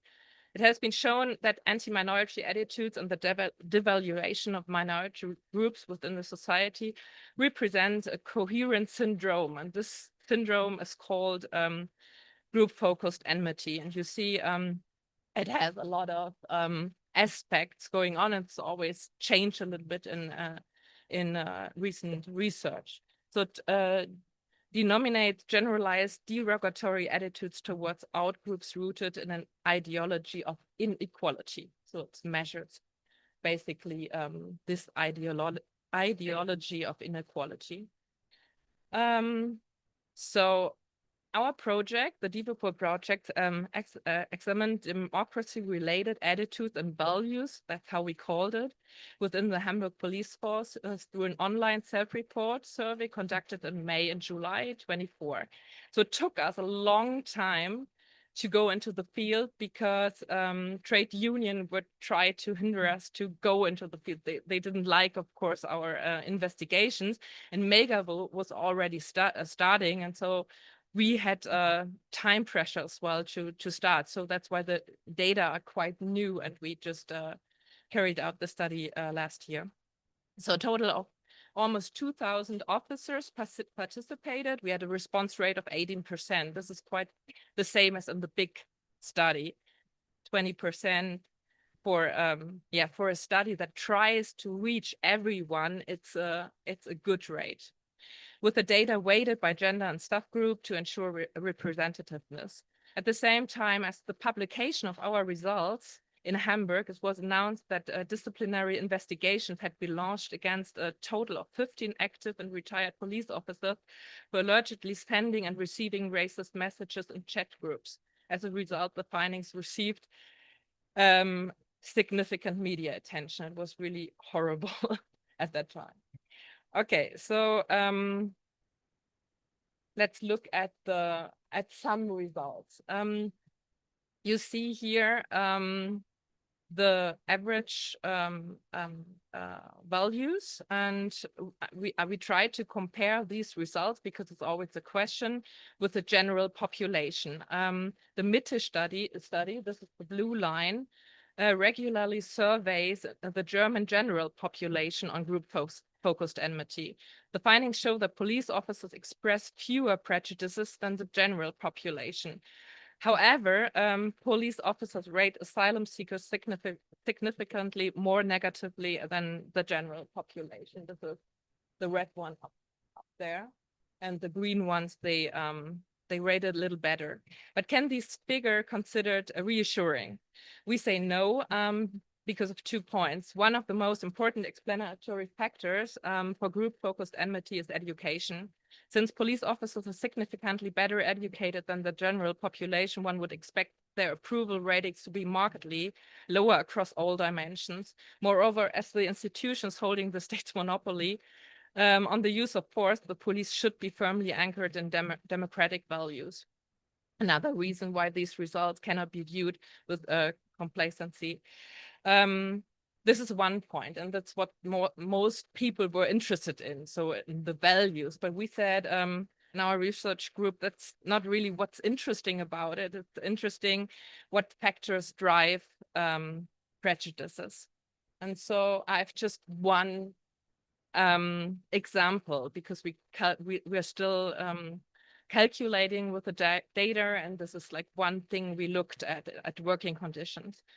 The model illustrates how risk factors for group-focused enmity are influenced by socio-demographic and individual characteristics such as lower formal education, higher age, lower income.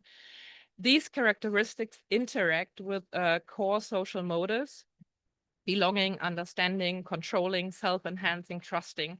It's like dimensions, and on each dimension we have several scales we had in our questionnaire. And these core social motives can be either threatened or satisfied by working conditions.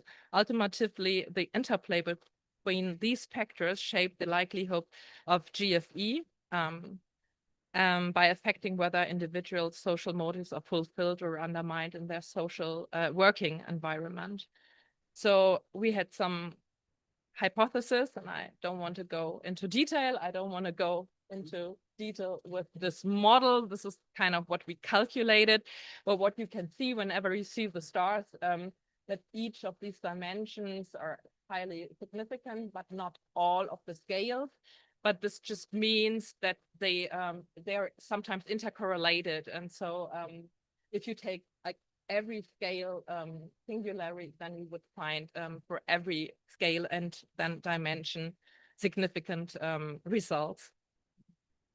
So yeah, the summary for this part of our first study on explicit, we say because it's a questionnaire and it's on explicit prejudices, we could say that they are all confirmed working conditions that satisfy the need for belonging, lower the risk of GFE, whereas threats such as shift work increase it. When self-enhancement, trust, or control motives are undermined through, for example, emotional demands or cooperation constraints, the risk for GFE rises. So why is this important? It seems plausible, but it's the first study in Germany that had this precise questionnaire. So before, we didn't have this connection between prejudices, explicit prejudices, and working conditions. So it's a good message to the police, because of course you can change something if you want, if you realize that it has something to do with the behavior and the attitudes of your workforce or police force. So this is one thing I wanted to present to you. Now I come to the second study. So it's a lot more in the data, of course, but it's just one example. Yeah, another thing, study is in the context of prejudices that in the context of implicit prejudices or stereotypes, and about studies that were conducted in America by an American researcher. In the US, the issue of racism has a different history, of course, and a different meaning than in Germany. And studies have showed, again, that Black men and women are more likely to be touched, handcuffed, pushed to the ground, and pepper sprayed by police officers. So in the US, the Alton Sterling and Philando Castile shootings have caused an uproar because the fear was that racist white police officers are hunting down innocent Black men. And so more 20 years ago, an American researcher, as I said, Correll, it's his name, had the idea to test this behavior in an experiment.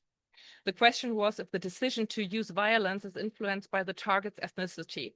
Using a video game, Correll examined the effect of ethnicity on shoot and don't shoot decisions. So participants, they are sitting in front of their laptop, and then they have these pictures, and they have in milliseconds to decide if they shoot or if they don't shoot.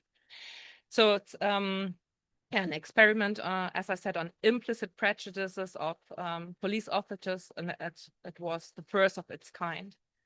Yeah, and to explain, Correll investigated police officers and civilians, and they could show that white participants made the correct decision to shoot an armed target more quickly if the target was African-American than it was white.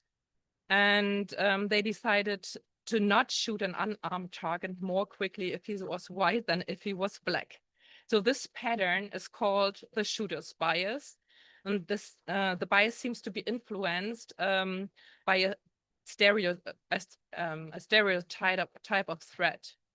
And interestingly, the same results were shown when the police officers themselves were Black.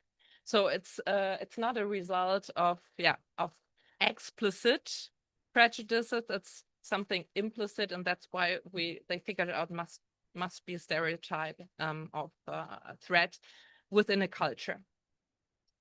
So what we did in Hamburg and in Münster were what we did was adapting these conditions for the first time for the German culture.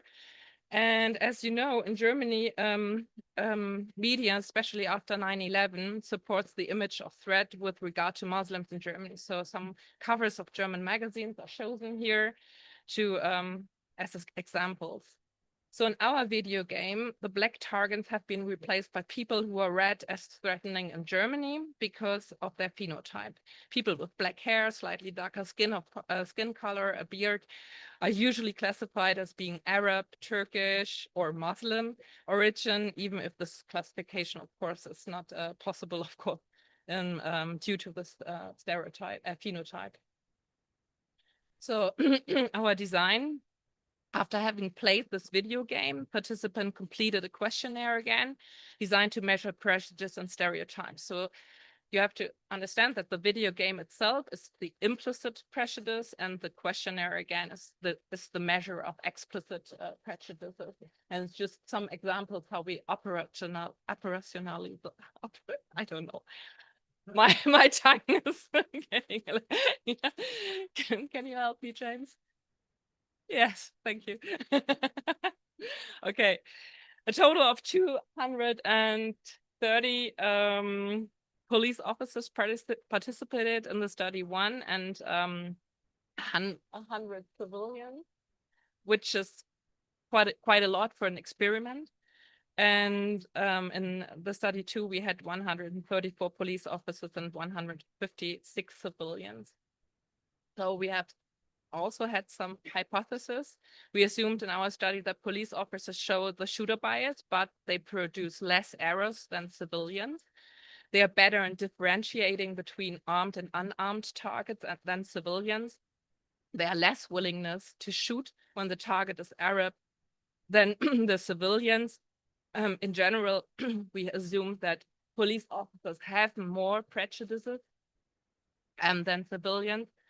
And also private and professional contact, according to the contact hypothesis of Allport, were presumed to be related with attitudes and stereotypes. The more private contact is reported, the less negative attitudes and stereotypes participants have. And the cultural stereotype of threat is presumed to be unrelated to private contact, because we think, as Correll thought, it's a cultural stereotype that is not influence of someone's behavior. So a lot of contact with Muslims at work is supposed to influence all kinds of stereotypes. And we presumed, although it was not in, or assumed, although it was not in Correll studies, that in Germany, the stereotype of threat might have an influence or might influence the shooter bias. So these are the results. So first of all, we gave a very short response window of 630 milliseconds, and it was not surprising for us that we didn't find any main effect of ethnicity or interaction effect. To allow more variability in reaction times, study 2 imposed a less restrictive response window of 850 milliseconds. So different to study 1, consistent shooter bias, effect and response bias, and reaction time were shown.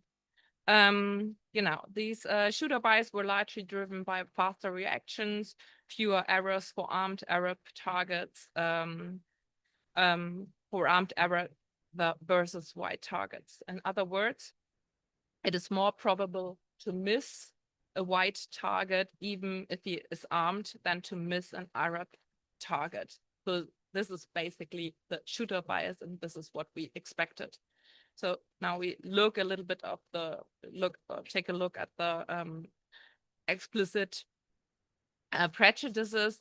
Here are just 2 examples: negative attitudes towards Islam or positive attitudes, and dehumanization, which is a quite strong scale. I think I show it again to understand this scale. So the people are asked for 6 groups: Germans, Asian, Greek, French, American, and Muslims, with a slider from 0 to 100%, the level of humanization. So when you see that, you think it can work. It's just like true, but it works. It's a scale that's really valid and very, very good tested. And we found the same results. So Looking at the two scales of positive and negative attitudes, you see that police officers with a lot of experience, they are called climbers here, they have significantly more negative attitudes and less positive. And if you see the dehumanization of Germans or of Muslims, you see that the red climber group has a significant difference. So Muslims are in the group of police officers, especially extremely more dehumanized.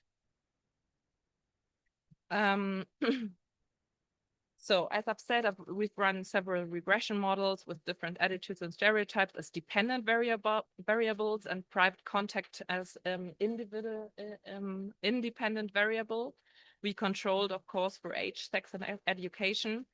And whereas private contact explains negative attitudes, dehumanization, negative stereotypes, and warmth, a positive stereotype, there's no such relationship for threat, with the exception of the control group. And this is a result that Correll had as well. So that the stereotype of threat seems to be something different in this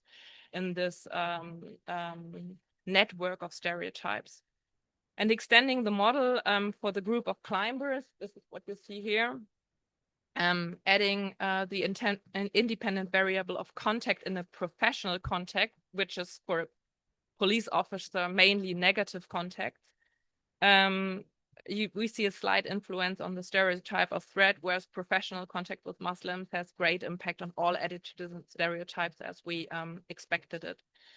But what we didn't expect is that we had no influence, we expected that, no influence of attitudes and stereotypes on shooter bias, but we expected an influence of the stereotype of threat, but we didn't find any influence neither. This means that, as I said before, implicit, explicit prejudice seem to be something completely different. And so we have to handle it in practice completely differently. So it doesn't be, or it's not enough to just measure attitudes. But I come to this point at the end. I'm almost at the end. So this is just the summary of the shooter bias study. Just to sum up, we didn't find correlated shooter bias in the short response window, but with a long response window with civilians and police officers. So there's a superior performance of this shooter task for trained experts. This is interesting because it's an implicit stereotype, but they perform much better. Police officers with experience are better in differentiating between armed and unarmed target. Should be like this. It's good, this result. As we presume, private contact is a very important variable to explain personal attitudes and stereotypes. Correll didn't find any connection between contact and the stereotype of threat. We found the same results for private contact. Okay, sorry. Sorry. We found the same within the groups of police officers, and the stereotype of threat seems to be cultural and not driven by personal contacts. But the negative contacts made at work by the police officers explain all attitudes and stereotypes and have an impact on the stereotype of threat. So to explain, we examined two studies with two different methodological approaches. One on explicit prejudice at the level of attitudes. And here you see an iceberg model. So on the lower level, we have the level of attitudes, and I wasn't talking about the second level. It's the social psychological level, the intergroup level. So we have a lot of results on cop culture and police culture, and the attitudes play an important role for these cultures.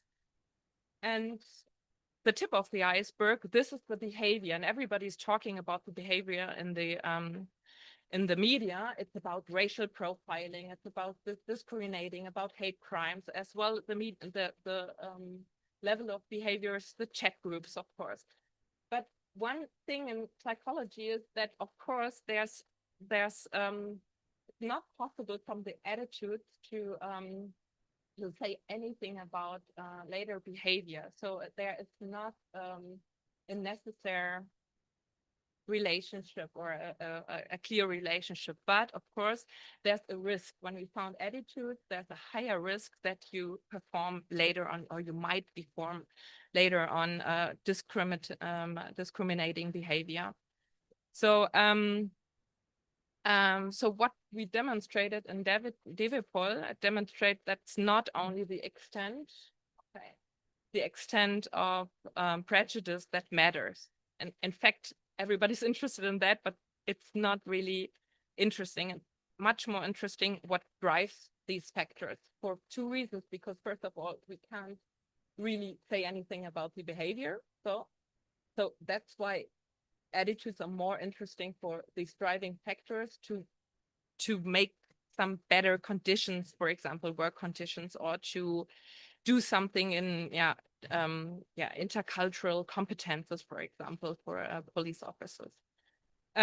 So working conditions within the police force must therefore be designed to strengthen core social motives, and stressors should be reduced, while commitment to an identification with the job should be increased. Although identification with the job and commitment to the job has an important role for cup culture, and so this is quite delicate, but so it's not only good to be strongly identified with your job.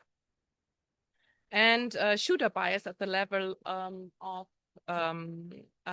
behavior does not stem from explicit personal prejudices. That's a really important result. So, but from unconscious cultural stereotypes of threat. And these stereotypes, we all have them, so everybody. And the question is now, how can we do anything against this if it's there? So it's not really a surprise that more Black men are shot, for example, or that we have, of course, racial profiling in Germany. It's not surprising, but the important question is, what can we do? Because it can't be addressed by campaigns, for example, because it's unconsciously. So I can explain a lot to police officers, but I won't change anything on this implicit stereotype. What Correll showed is that training can help. So he did a lot of training with police officers, and then he found that with these trainings, the stereotype, this unconscious stereotype of threat, can be minimized. So this is something we could think of in Germany, but in general, we have to say that we need much more research in Germany of this, because most of this research is done in this world where they speak English. So in America, in the UK, in Australia, but in Germany, we don't have that much research about it. And yeah, we have, you can read this about the shooter bias, but the report of the DEVIPOL study is currently just in German, and we are about to calculate and to publish our papers. So thank you very much.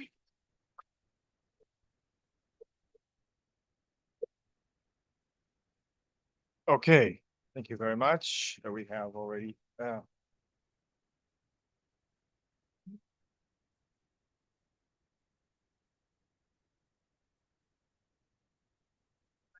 Thank you, Stephanie. It was very, very interesting. You said that working conditions is very important in developing the prejudice. And one of the results showed that the more experienced a policeman is, the more prejudice he has. So it seems that something is happening inside this police career. Have you worked more on this? Could you please develop more something on that? James and Niels.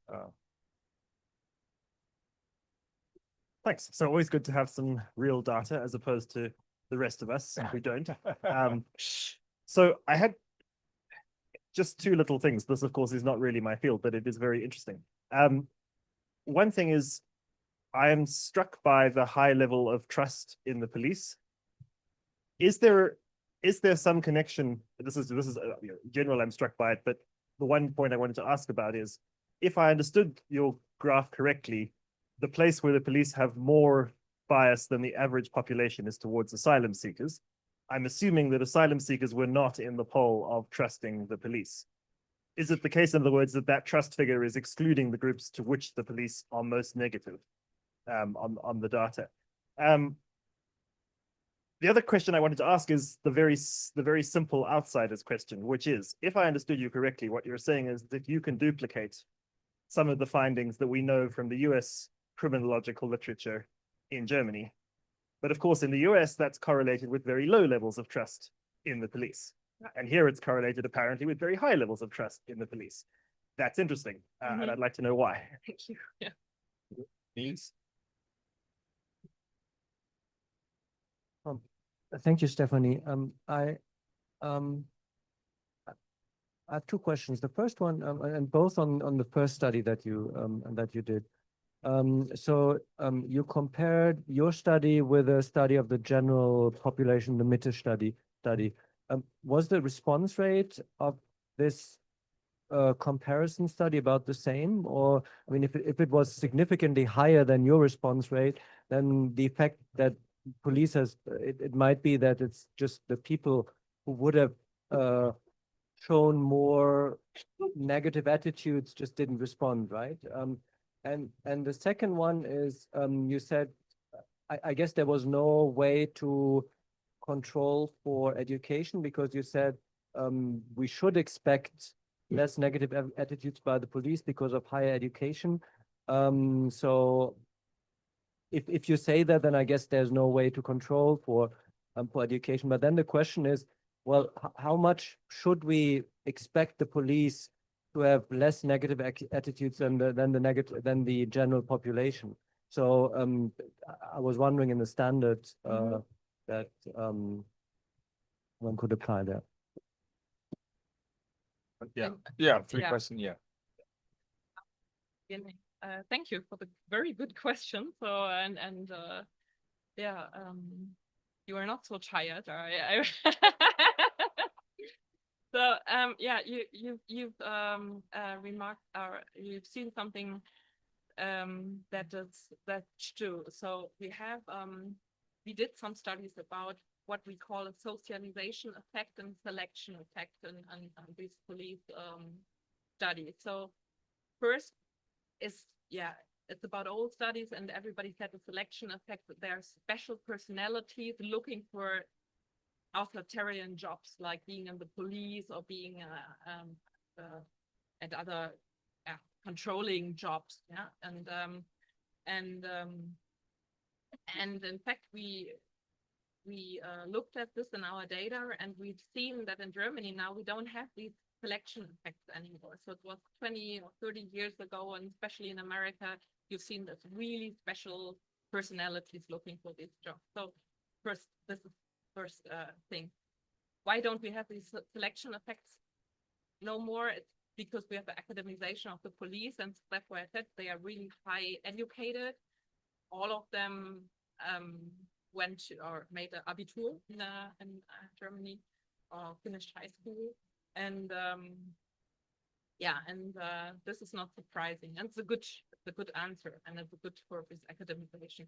But what we have, and this is what we were saying, a socialization effect, and we are working on this. But to really prove a socialization effect is you need longitudinal data. So you need data where you ask someone or the same person over and over again, because then you can really see developments in their behavior and their attitudes, and we don't have that.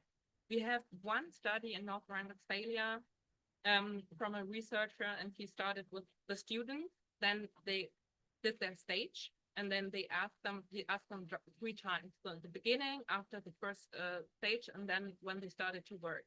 And we call it a practical shock, but we can't explain it. So they start their studies liberal with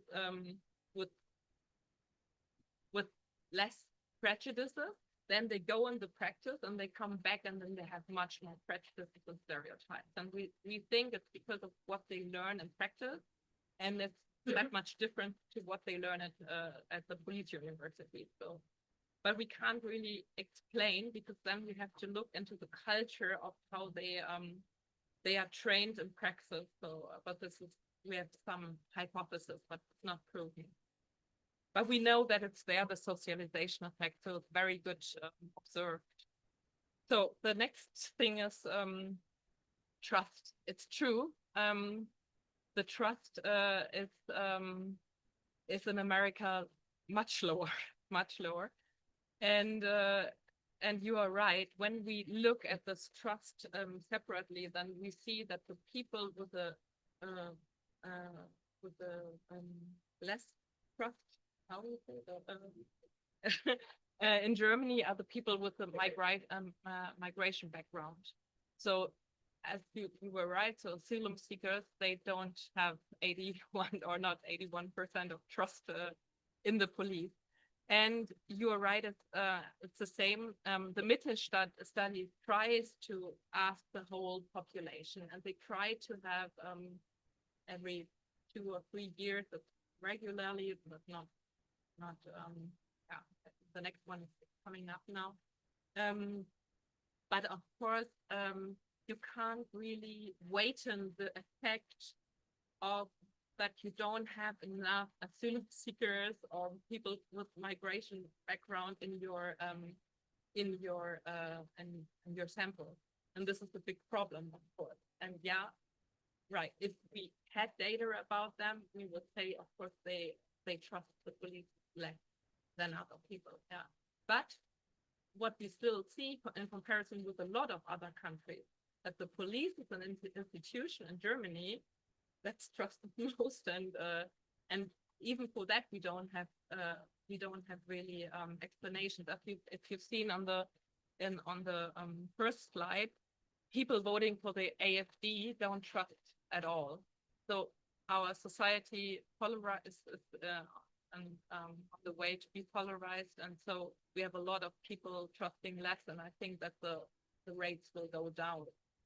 So what I think. And what else? It was about the response rate. Yeah, of course we have a higher response rate in the Mitte study, of course, because it's a good planned representative study, and of course you try to weight in as well the data with all the data you have of the general population, and of course we can't really compare it with our data, because we have another big effect in our data, the selection effect. So we assume that just the more liberal police officers who take part in the study, and not the police officers who have extreme attitudes. But this is an argument for even saying, wow, then it must be even higher, these rates at the end, and then our results are not good, as to say, for the police. But what you can calculate models where you control for education, but when you compare in statistics just the average values, then you can't really wait for the education, and that's why we just said, okay, there's this effect, and they should be higher. But as we calculate the models, then we control for it, and then we can compare it, and then we can say for explaining factors how strong is the effect of education. But here we can't do it when we. Yeah. I was just wondering, probably you don't have more granular data of the Mitte study, otherwise you could just drop the people below Abitur. Oh, that's what you did, okay. Try to average or make like parallel sample. Okay, that's what we try. Thank you, Ronaldo.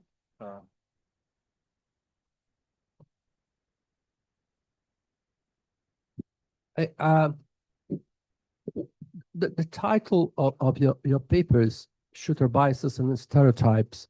And in many moments you mentioned the idea of prejudice or some kind of discrimination that would lie behind this. And I was wondering, there seems to be a difference between bias and like, for example, racial bias and racism, yeah, which is usually requires more than simply an immediate emotional attitude, but a kind of action that is guided by these values or by these inclinations or bias. So it seems that whenever you talk about discrimination, it seems that it's an extra element there that is added besides bias. Prejudice is a more ambiguous word because I mean prejudice sometimes is related to an action and sometimes just to this bias, so the starting point assumption. So I was wondering, and I was I was intrigued by this, the shooter bias, how fast you react, and what would this mean? How could we jump from this kind of bias towards accepting this as a kind of prejudice? So how to measure this? I was wondering how you thought about this and why you have let's say structured the research on these issues, or if this was not an issue at all. Niels?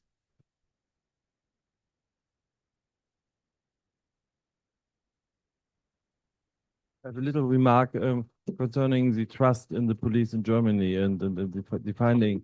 And I may perhaps say that I myself do not trust the police, in order for you not to misunderstand what I'm saying now. But I mean, on the one hand, we have a cultural tradition of trusting the police. I mean, the police was regarded as highly trustworthy in the Kaiserreich, and ever since, we even have plays about it. I mean, we have very many stories about it. And I think there's also a cultural attitude towards police, which can be explained with history. Second point is, police in Germany is by far better educated and better, more professional than police in other countries. And the normal contact of police, of citizens with the police, is not the race-based or the race profiling, which very many experience, but rather the helpful policeman who comes when there has been a burglary or anything like that. Or when your neighbor becomes crazy, you call the police and they may help you. Or when you have an accident on the street, that is where the average German encounters the police, and that may also be different in other systems. Perhaps also in addition, the police and the force of and the violence of police in Germany has been strongly limited as a result of Brockdorf and other constitutional decisions. So we have put strong constitutional limits of how police in general acts, and that is quite different already if you go over the Rhine. It's different. It's really different already in France, and it's certainly very different in the United States. And that may so I think we should not be so surprised that people in Germany have a higher trust in the police than in other countries. There are reasons for that, even if you do not ultimately share those reasons.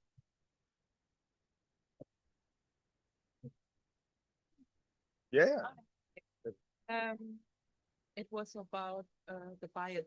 It's measures from social psychology, and the idea behind it's just simple. It's like when you don't have time to consciously think about something, then we have, and and we show these biases, then we would say, okay, means that we react to certain groups differently than to other groups. So there are a lot of measures, for example, as well, showing pictures in milliseconds, and then you have to vote, is this person sympathetic or not to you? So, or do you think it's threatening or not to you? And you just see this picture in, whatever, in 10 milliseconds, and you have to decide, because this is how we live, and we decide in milliseconds about other people. And so this is called the bias and these stereotypes. And yeah, important to say we all have it. But discrimination, of course, this is the level of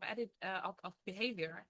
And as I said, the bias can't tell us anything about discrimination. So a person can have a really strong bias in all these tests, and so we would say, yeah, the stereotypes are, all these implicit prejudices are there, but it can be a person that doesn't discriminate at all, and that behaves completely differently. So this is important to say. But as I said, for the police, in these attitudes and in these implicit measures, we see a risk, and we want to do something against this, of course. So, and the second was about the police, right? That was yours already, or did I? Yeah, yeah. It of course, yeah. We had one of the best polices. I agree. So, and in the last years, I think we did a lot for it with this academization process. So we don't have like the civil servants in the lower level. In a lot of countries, and a lot of countries, they start at the higher civil servant level, and they all have to do a bachelor's degree. And so we did a lot, but we have as well an old generation of police officers. And this older generation, they lived a completely different police life. So so for example, in the 80s, it was completely normal when we go to work that you were on the street and you drink alcohol, for example. So it was sometimes like it was a culture of, okay, there's the fridge and we have a beer before we start to work, and then we go, because they seemed a little bit more untouchable. And then in the 90s, and it's really the start of all these studies, then with this Amnesty International report, and we've seen, oh, they are doing a lot of things, what we don't like anymore, we won't agree. And so we have to look a little bit closer. Sometimes I think we have a really close look on the police law, and we don't look at the same intent on the justice, for example, the judges, and sometimes I think, yeah, we know about a lot of developments and within these professionals as well, but it's much harder to investigate it. So it's always said about the police that they don't have a culture of failure, but it's but at least, you know, we try to look behind the curtains, and we are about to find out what happened. But I can't say the same about judges or prosecutors in Germany. So it's and what you said, yeah, it's good, but it always can be better. This is my answer. So it's we have this research because we can still make things better than they are, and we can learn from it. And I think especially in the last time with social media, and we had this topic already today, social media is a big point. And even in the police with all these chat groups and yeah, and there are too many cases coming up now. Plus, with the violence, what you mentioned, we have much more weapon use in the last time. So this is another project of us to investigate the weapon use in Germany. And the police side, they tell us, why do you want to investigate? And in Germany, we don't use, the police doesn't use the weapons very often, but there's no transparency. We don't know anything about it. And every week there are new cases coming up of weapon use. So I think we have some work to do about it. Thank you very much. Actually, you already ran out of time, but you wanted to ask a question, so no. She asks no question all the time, so but a short one, please. Thank you. Yeah. Okay. So I believe in Brazil we have kind of the same situation that US. We have police problems also. And I would like to know, actually, we grow up learning how to behave for being Black or for belonging to a certain type of kind of people, like homosexual or this kind of thing. So I was always taught not to get close to a police officer to get any kind of information. And I don't know if you will know how to answer my question, but I would like to know if you have any idea if in German, these kind of kids, Muslim and kids are taught to behave different also in this kind of cases, since they were kids to survive, or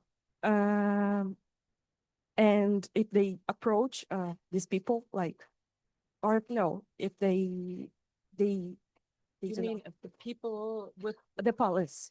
the police officers? Yes, if the people feel safe enough, this amount of people that feel safe enough to get close to ask information or to feel safe. You Because mean I believe police officers with the the minorities. the civil, yes, Yeah, the if the civil people. minority, someone is belong to a minority as Muslim, Yes. etc. If they If are they feel taught safe. to behave differently, if there's a police, or Yeah. avoid the police, or they feel that's safe to interact with the Yeah. police. Yeah. Because in Brazil we are taught differently. Okay. Yes, Okay. if we're Black, we're now I taught understand. somehow, and if we're men, I know that because I'm obviously a white. Uh-huh. We are taught also Yeah. not to approach, Yeah. to show, to walk around with our IDs and to Yeah. identify ourselves. So I would like. It's a good question. We don't know that much at the moment, but we have a big study at the moment in Frankfurt at the Goethe University in cooperation with the University of Applied Police Sciences from Tobias Dingelstein, and he is exactly investigating this. So they asked plenty of minority groups, and they want to know that is the behavior differently. Are you what did you experience, and were you discriminated and stuff like that? But the results are not there. So, and this is one of the first studies doing it. After the first big study of him of the police violence, now they want to look into detail of all these discrimination experiences and different behavior and what they report, maybe saying, okay, I've learned from the beginning I have to behave differently because I'm Black or I'm, exactly. Thank you. Yeah, coming up. Thank you very much. Thank you very much.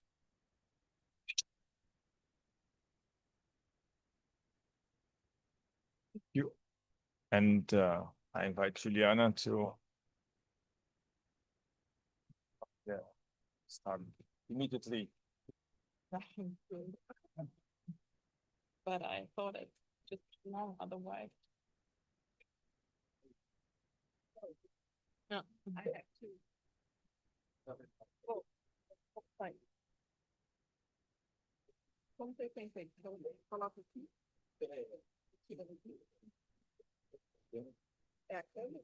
isso é a câmera, mas agora só que outro bem. Não, mas tem que colocar na cabine meu, né? Ah, você quer botar? Não, isso não. Não, você quer botar só três aqui? Eu não tenho pendrive, não. Não, mas eu tenho pendrive. Você tem? Eu tenho. Eu baixo. Nossa. Ok, melhor. Hã? Você quer que eu ponha o pendrive?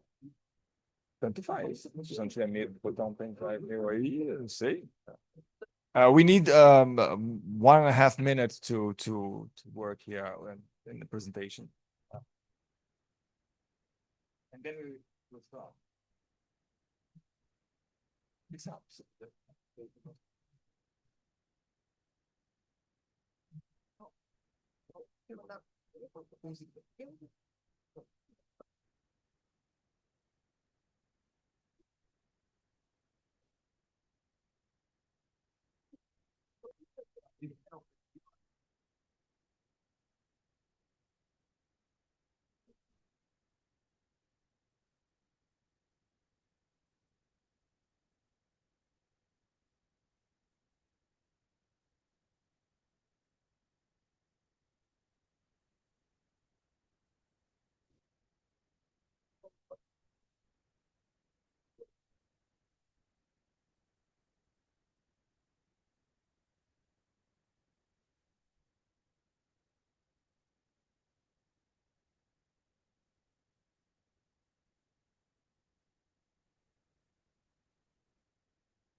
Thank you for waiting.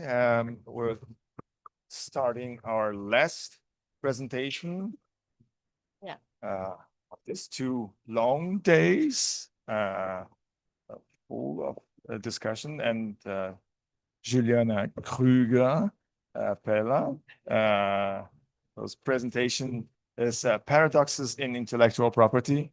Juliana Kruger, the floor is yours. Dankeschön. Yeah. Well, thank you. Good afternoon. I'm very happy to be here today and to welcome our colleagues from Münster, because in our last seminar that was in Münster, I couldn't be there because of a very sad circumstance, personal circumstances. So I'm very happy to be here today and to welcome you all. Well, I haven't prepared the paper. I would like to discuss with you some ideas I have as a professor of intellectual property and as a participant of an initiative called Smart IP for Latin America that was founded by the Max Planck Institute of Innovation and Competition. And now we have 3 observatories of this initiative, one here in the University of Sao Paulo. So in my work in the observatory and also as a professor of IP, I've been thinking about the coherence and the effectiveness of this field, and I want to share my ideas with you. In my view, the intellectual property nowadays is a law field that currently requires a methodological and dogmatic review. And this is because its structure is based on certain paradoxes that compromise its cohesion, incidence, and effectiveness.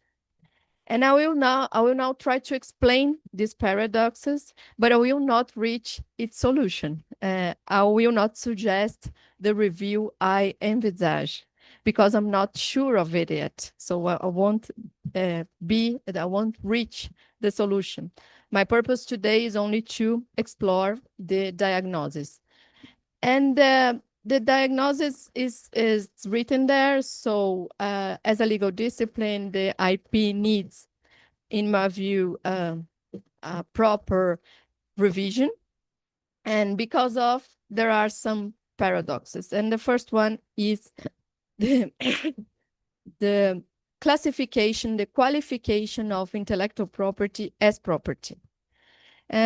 Because when it became possible to reproduce an idea in the era of Gutenberg print, protection of intangible assets was then required. And then its protection was placed under the umbrella of property. But intangible assets and their ownership have particularities that set them apart from the traditional property regime. The most striking of this is the term, thank you. Intellectual property necessarily requires a fixed term of ownership, in contrast to the traditional property. And this circumstance imposes deviations from the traditional property regime. And the second one is use. In intellectual property, the use of the creation is necessary to its maintenance. Therefore, even imposing an erga omnes duty, its economic exploitation requires third parties to access the result of the creation. And this also diverges from the traditional regime.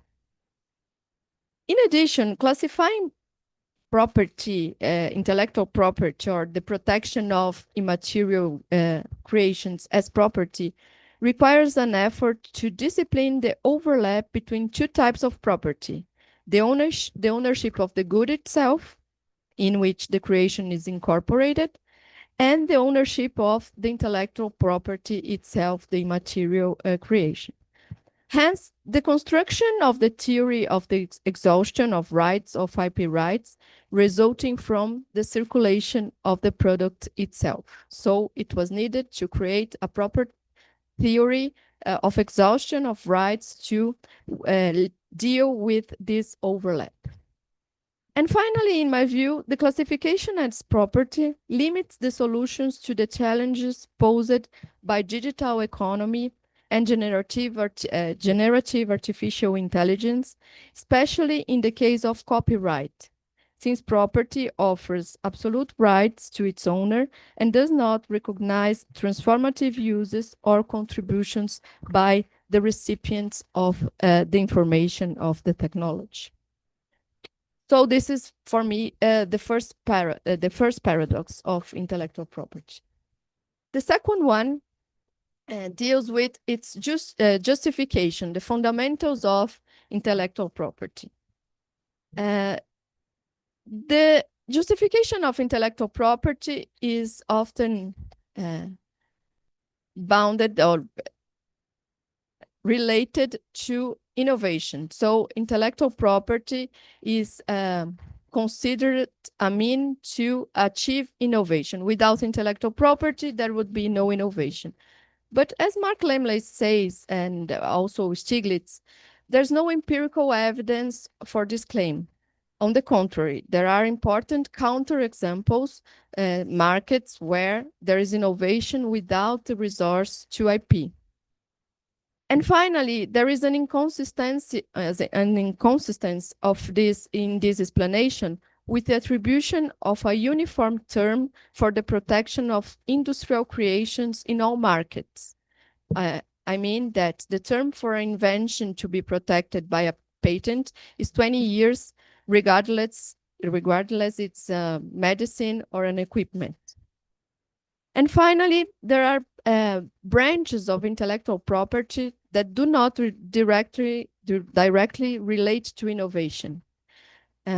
For example, copyright and trademarks in both fields, other justifications are necessary.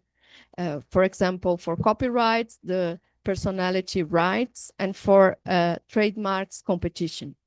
So also concerning its justification and fundamentals, I see in intellectual property some paradox. The third paradox is its scope. I would say that the scope of intellectual property is excessively broad. Under the justification of covering all intangible assets, intellectual property encompasses various objects, such as copyrights, patents, designs, trademarks, unfair competition, or the prohibition of unfair competition, which is very interesting that because the rules that deal with unfair competition are more similar to a non-contractual civil liability than to property. So it's very strange to put everything under the same umbrella. And not to mention the sui generis objects such as software and plant varieties. When we don't know how to name something in intellectual property, we say it's under a sui generis protection. And there are some scholars that also consider under intellectual property the protection to traditional knowledge and genetic resources. So it's a very large scope, and this breadth results in a lack of regulatory consistency, a lack of identity of its foundations and justifications, and difficulties in a comprehensive regulation and complexities in decision making. In other words, it causes some degree of legal uncertainty. The fourth paradox, in my view, stems from the international IP system. At the international level, and here I'm referring to the World Trade Organization TRIPS agreement, only those aspects of intellectual property related to trade are regulated. So the agreement is is written as the trade-related aspects of intellectual property rights. We do not regulate in the international level all aspects of intellectual property, only the aspects that are relevant and important to the international trade. Therefore, the establishment of minimum standards of protection responds to the demands of the international trade, not to other needs, and it's a limited discipline. It's true that there is a space left to states for the exercise of regulatory sovereignty, and that's the term, the expression the Max Planck Institute used in its declaration of patent flexibility. But even this space is also narrow and greatly limited by the conclusion of bilateral agreements between the states. Therefore, there's little space left for states to regulate in its own terms and according to their own needs, their intellectual property. And fourth, I think we arrived to the fourth paradox related to the third one, is that the access to technology is a residual concern in intellectual property. The public domain is considered an exception to exclusivity, which is indeed prevalent. So when we say intellectual property, our focus is always in the ownership, in the entitlement of the creator, and not in the destiny, the destiny of the technology. And the abuse of intellectual property rights is not easy to define, sometimes requiring resorts to competition law, whose enforcement is still weak in many developing countries. And here I'm saying about, from the perspective of a developing country scholar, and I think it makes a lot of difference when you think about our system of competition law, and Brazilian has a strong one, but other countries in Latin America don't. So the instruments to enable access are still limited and little used. Compulsory licenses, and we discussed it yesterday, friend licenses, which makes IP more present in its property aspect than in its access aspect. As a consequence of these paradoxes and the current structure of IP, it seems to me that IP has a limited scope to contribute to the solution of technological challenges brought about by AI, the CRISPR technology, among others. And even more important, I think IP has a little contribution nowadays to the humanity crisis, such as the climate crisis, the food security and nutrition crisis, and the health crisis. As Professor Hilti stated, other tools seem more effective to such goals, such as subsidies, regulatory authorizations to commercialize in the market, for example. So, in my view, if it's expected that IP plays a central role in solving these challenges, its legal structure should be first reviewed and to eliminate, or at least to deal with and to face these paradoxes. I'm very brief, and I thank you very much for your attention.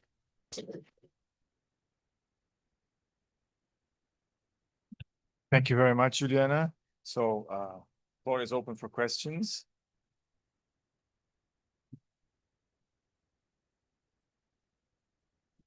Was everything very clear? So, we have one. Thank you. Once my professor said that if there's no questions, nobody liked your work. So I'm very happy you asked a question. Thank you.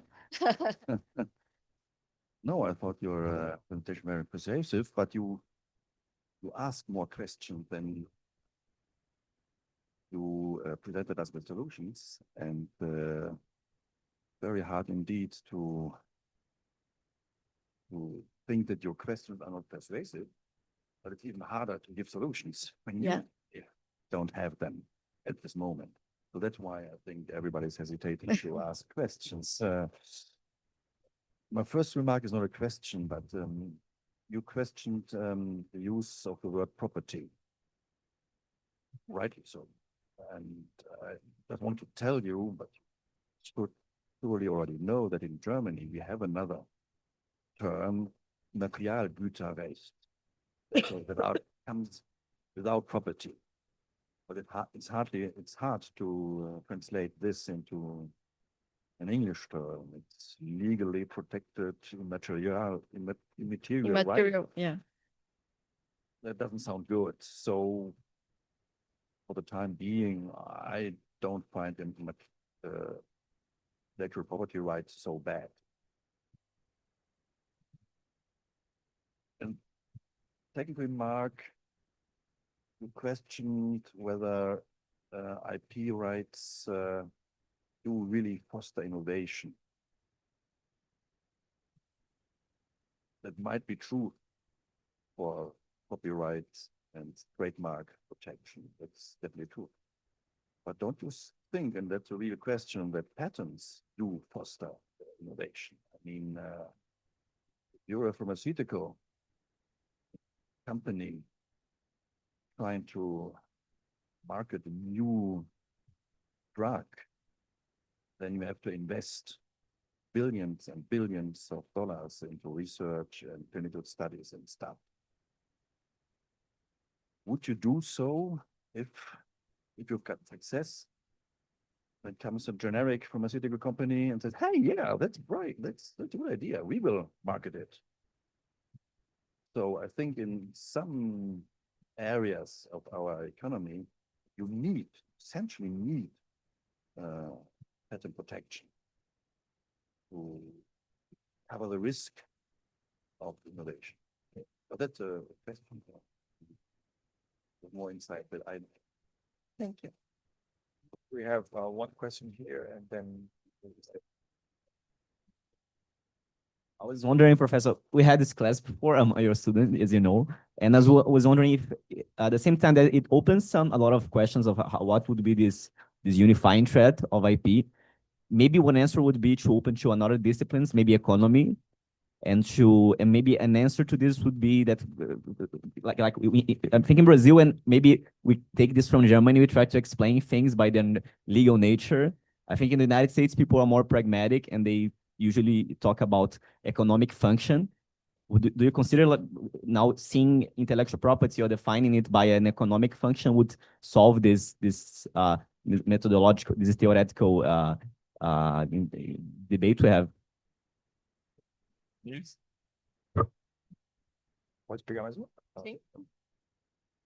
So I have a question also regarding the justification of intellectual property rights so you're right, probably, that empirical evidence. I mean that's a plausible story that we tell, but if it's actually true, it's a different question. I'm not sure whether copyrights and trademarks are not related to innovation, because I don't know. You invent a name. There's also some creative act going in there. Maybe it's not innovation in the sense that there's new technology coming out, but at least you're creating something, and that there's a creative act in a certain sense. So you're right that this can be abused, but I would see an initial purpose. And one thing I'm wondering is whether, as an additional justification, I mean, we as academics, if we have a new idea or we think we have a new idea, we want others who use the same idea to attribute it to us. So something similar probably happens here. And attribution is not really, I don't know, if you have a good idea for packaging design, then the competitor copies the idea for packaging design, probably attributing it to you, like this packaging design is, so that's not really practical. So I guess intellectual property protection might be the better thing. And what one might come up as a justification here is that often innovation comes from smaller, not from the big corporations, but from smaller companies who can take more risks, might also be more nimble than the big corporations. But then, of course, the big corporations have the bigger have the bigger pockets, so they just copy the idea and outspend the smaller companies. So that's a risk that we have if we don't have intellectual property protection, not just in terms of patents, but I would also say in terms of copyright, trademark, design, protection, etc. So, but just a challenge that I want to put out there as an outsider. Thank you very much. And I'll begin from this last one that relates to yours on patent. I'm not against intellectual property, not to abolish patents or so on. On the contrary, I think the system must be more calibrated and more safe to be applied correctly. My point is that nowadays we have a system that has a lot of deviations, and you have to do a lot of you have to apply some things from the property regime, some things from the access, considering the access of third parties to the technology. And this is not properly regulating the immaterial goods or the immaterial technologies. So in my view, patents relate to innovation. They incentivize innovations, but it's not true to say that it's true for all fields, and that 20 years protection is the correct protection to retribute the efforts in all fields. So I think the system is not well calibrated, and this turns into a system that's applied for minor innovations and also for the huge and important innovations. And so it's a system that is now under a lot of uncertainty and being oversized in some sense, because everything was considered under the protection of intellectual property. And I think we should have a very well-designed system to cover the innovations and the original immaterial goods that should have a protection so strong. So I think nowadays we have a lot of litigation, for example, in patents. For example, the iPad litigation between Samsung and Apple. It was, for me, something we were discussing the corner of the iPad, if the circular corner is original or sufficiently original, not to another company to have it, to have it in competition, in a competitive market.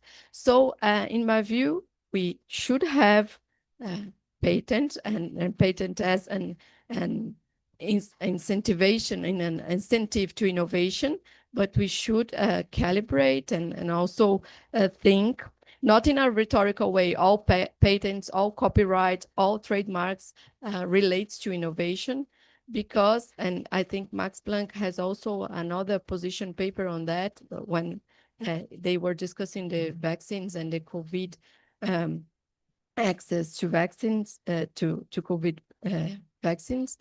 The transparency of the industry is not that illustrative to say that all efforts, all investments are being applied to innovation. There's a lot of studies that show that the investments are more related to publicity than to innovation. So I think we have a lot of things to develop in intellectual property, and my effort with these paradoxes and this diagnosis is to move forward from the rhetorical explanations. So intellectual property promotes innovation. It's true, but we have a lot of patents that are not fostering innovation nowadays. We have a lot of patents that are registered only for competitive reasons. So I think we should rethink this field to reduce its incidence to what's really needed in terms of innovation in public interest. And I like the term in German. And we here try to use exclusivity and so on. But when some difficult cases, the hard cases need to be decided, the property regime is always a resource to solve the case. So it's very common that we call it exclusivity or another type of rights, not really property, but to the hard cases, the property regime is always asked to play a role. So I think I answered all the questions, but if not, please. Just one more thing concerning your question.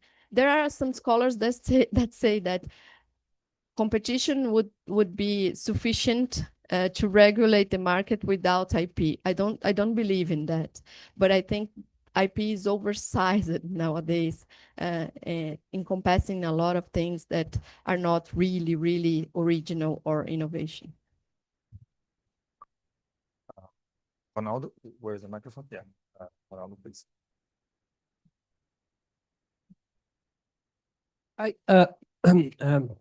Even if you said that you were not proposing anything, I was just thinking whether we can grasp that behind your questions, there is some kind of skepticism towards the idea of a general theory of IP that should be replaced by some more context sensitive analysis, which will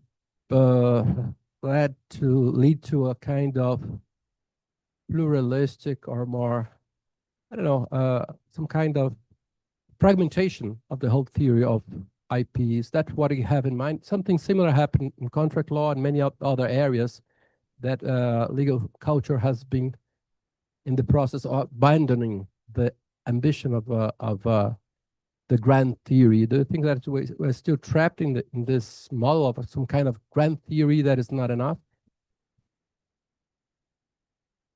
Yeah, maybe. I think you were right. I'm very skeptical, and I'm also questioning if the IP is a field pertaining to private law, because I don't think so. And we regularly say it's a private law field, and I think it's both public and private law. But what I see is that AI and generative AI is pressuring the system to a place that we will need to reformulate. And Juliano Maranhão here says it also. We will need to reformulate and to rethink our concepts and maybe to unbundle. I mean, it's everything under the same umbrella nowadays. And I think it would be less rhetorical and more applicable and more coherent to have special regulations for each kind of innovation. And that's what I have in mind. But I'm very sure about the diagnosis, but not about the solution, its solution.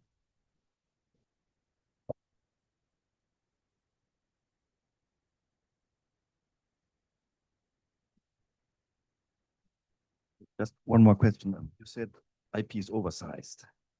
That sounds good. But in one hand, maybe it's undersized. Nothing of protection of know-how. Know-how that is not protected as an IP right. You think know-how is protected as much as it deserves to be protected nowadays? Or shouldn't we do more to protect know-how?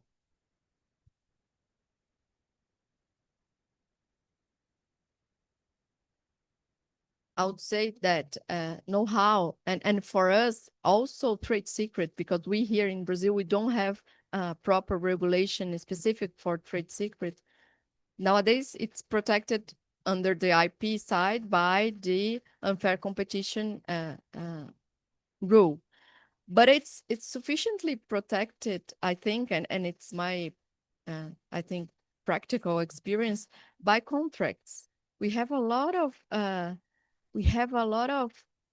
measures in contracts to protect the know-how, and sometimes I question myself and I wonder if this is not worst to have protections by contracts and not protections by, I mean, that has erga omnes effects, because sometimes we know about this protection only in terms of prices. I'll give an example. Brazil has considered a medicine that was used for the HIV disease, yes, AIDS disease, as public as of public interest, and has issued a compulsory license on this medicine. Although we have this very difficult procedure to internationally, Brazil has issued this compulsory license, we couldn't produce it. And why? Because a lot of information needed to produce it was not available. And worst, the princípio ativo, the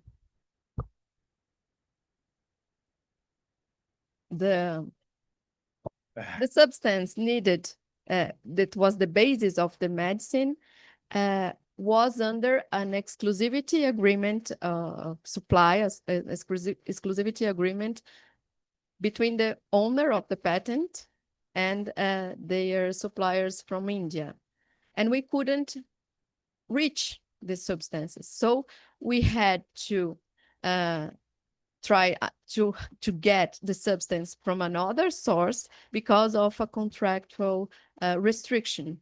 So it's interesting when I say contractual restrictions work in know-how, but sometimes they are more restrictive than a register of IP rights that it's public and has a term, a fixed term, and that will be after the term available for everybody to exploit. So it's ambiguous, but I think know-how nowadays is sufficiently protected by contractual and unfair competition law.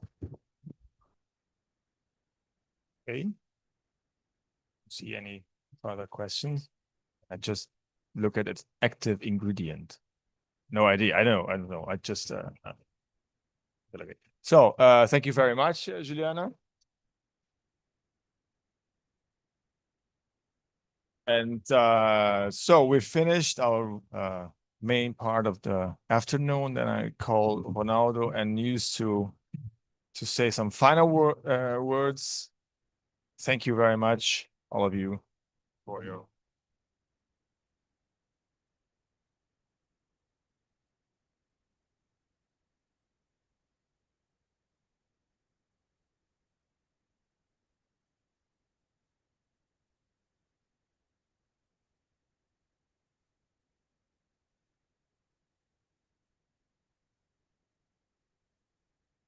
Well, let me start by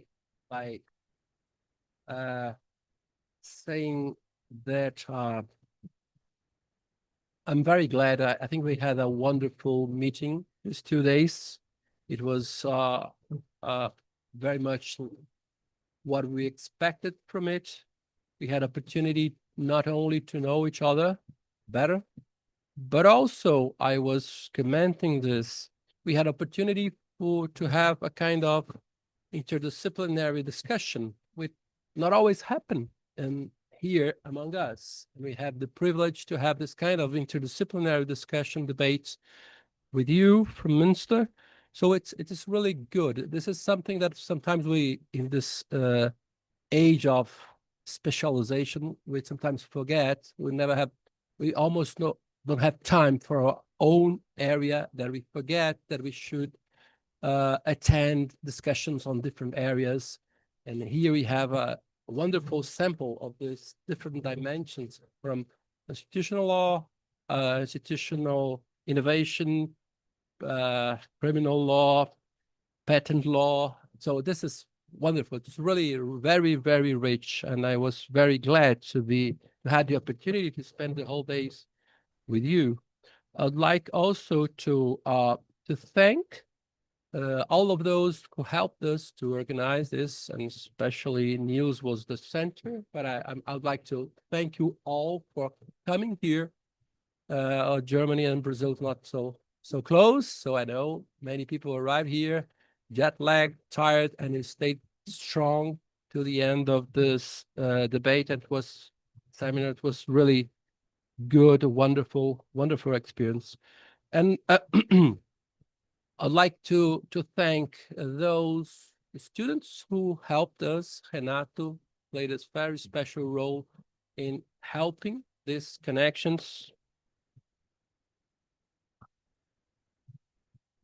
The dean, Celso Campilongo, and the vice dean also helped us a lot, giving support, not only helping all the publicity of this event, but also helping in making contacts with Fundação Arcadas, who very kindly offered to lunch meals for us. So this day they were very, very helpful. I'm very thankful for them too. We had also the idea of making this kind of colloquium is, of course, not only to have another opportunity for everybody to present again something that I have already written for a different seminar, but was an opportunity to create an in-person opportunity for people to know each other. And we had many faculty who unfortunately were not able to stay for the whole colloquium, but they were here, they were participating, and I'm sure they were very, very much interested in joining this endeavor. So Maria Paula Delari, Conrado Hubner, Ricardo Leonel, from different areas, from constitutional law, public law, civil procedure.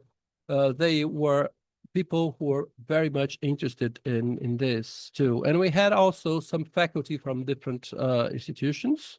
We have Vanderlei from FNU. We have Alonso Frei from the Catholic institutions. And this is very good too, because being a public institution, we are always trying to expand and to attract all the institutions to join us. So we don't feel that we are competing with other institutions. We feel rather than we are creating a pole for making this kind of connection. So I think it was very successful for these reasons too. It was successful for gathering students from both graduate and undergraduate students. So it's a wonderful opportunity for them to attend, to listen, and to participate. And of course, I'd like to thank all the professors who are in the program, the schedule. They are the ones, of course, who had to prepare their presentations and to interact. And I like this idea, which unfortunately is not as common as it should be, which is that faculty come and stay and discuss and debate and raise questions, and not only come here for 15 minutes, give a speech, and then say, sorry, I have to go. No, this is not the kind of relationship we want to create. This is not the kind of expectation we would like to create. This expectation is connected to what really happened here, to come here, to express ideas and discuss them, and interaction. This is the trick.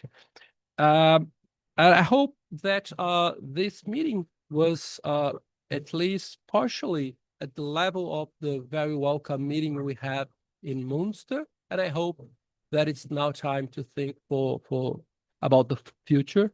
I was talking to Niels about the next step. So what now? What where should we move to? And some ideas appear here. Some, for example, to continue the colloquium, in this model, I mean, once here, once in Germany, which sounds a very good idea. Niels will tell us more about this. Adding other people, replacing some people, giving other opportunities. So this is, I think, a very good idea. Another idea that popped up was to create, I wouldn't say a law review. We have a lot of law reviews already. Maybe it's too early to think this ideas, but maybe to create a page on the website where we could link the papers. Many of us had papers that were work in progress, or maybe even if they get published, we could add some links so that people would be able not only to have let's say, a more interesting memory of what has happened, but also another opportunity for strengthening this linkage process. So this is not difficult to do. We could then add a page here in our website, maybe at Münster, and I think it's also a very simple and useful thing to do. And well, maybe then we could move forward. Parallel to this, Niels and I, we are working on a formal agreement. So now formal agreements, sometimes they have some usefulness. So we are moving towards this.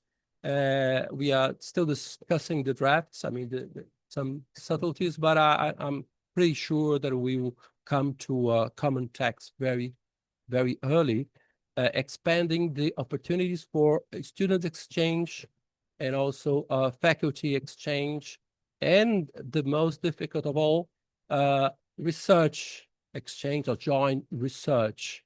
And for this reason, I think it's very strategic. I'm very glad to have Cynthia here, who is working. She's the one responsible for the office of Münster here in Sao Paulo, and we have already engaged in some conversation about finding funding for some common agenda kind of research. Brazilian institution, FAPESP, and the German institution, DAAD, they have a program already, and maybe we could jump in trying to create something new. I think these are the major ideas. We're still working on this, and I would like to welcome you to join with suggestions, with projects. The idea is that these meetings could create some spillovers.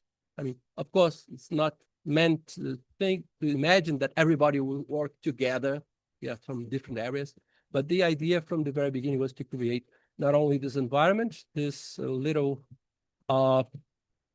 culture among these institutions, two institutions and the faculty, but also to create opportunities for this, let's say, direct relationships between faculty from both institutions. So I'm very pleased to see that, well, we moved forward. We had already our second meeting, and thank you all. That's what I'd like to say now.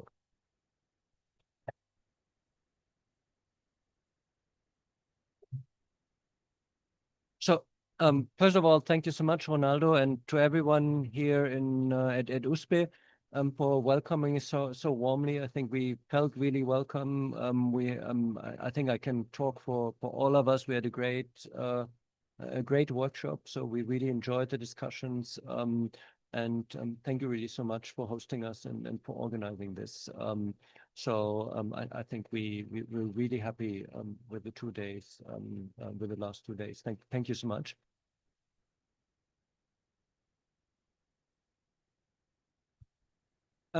So I just want to second you that we are also very interested in the cooperation going forward. I think the workshop format turned out to be a very good one. So we already discussed it. It might be a problem of funding. So we are tomorrow. Cynthia Todd has invited us to the German House of Science. Maybe we can find some some solutions there. So we will think about it, but I think we would be in principle very interested in doing this on a more permanent basis, maybe also with some rotating a composition from our side, from your side. I think that would be very interesting. I think also the cooperation agreement would be, because I mean often it's you have these agreements between institutions, but it's because it's only, and maybe there are two persons who know each other and then they are very interested in the cooperation. But now through this workshop, I think we have deeper personal bonds as well, and that should make it easier to fill this cooperation agreement with life. So I'm very positive about the cooperation agreement that will hopefully soon be signed. Of course, it's not me deciding about it, but our faculty meeting. But and I guess the same is here. But I don't think that there will be any big issue. And I think the final point is I abused the opportunity to make a small advertisement, because we are just starting now in the beginning of October a new LLM program, English-speaking LLM program. So if there are, and we are always on the lookout for good students and also good students from Brazil. So if there are good students who would be interested to study in Germany in an English-speaking program, we would be very happy if you could spread the word. So, and with that, yes. Again, might add that the report is done by those who have been here today and yesterday. So yeah, I mean, not so there are a few more colleagues who are involved, but who could have been here as well, I think. But it's really a program that's run by our faculty and not by some people we fly in and who stay there for a week and then fly back again. So it's I guess that's important to mention. No tuition, yeah, that's another. But then, thank you so much again. So we look forward to continue the conversation with you, and I really hope that we can find some funding so that we will be able to host you again next year in Münster. Wonderful. Let's move on. I try to make it happy, and you be more than happy to share all the information about Münster. I'm currently working on creating a kind of manual, a guide for the students who are willing to find opportunities abroad, and I'll not only add all the information and about the LLM program at Münster, but also if you want, create an opportunity for you from Münster to explain to like making Zoom meeting opportunity to explain more about it. So all of this, we are very open to it. If it's something kind of work we do in favor of our students, that you can count on that. Thank you so much. Okay.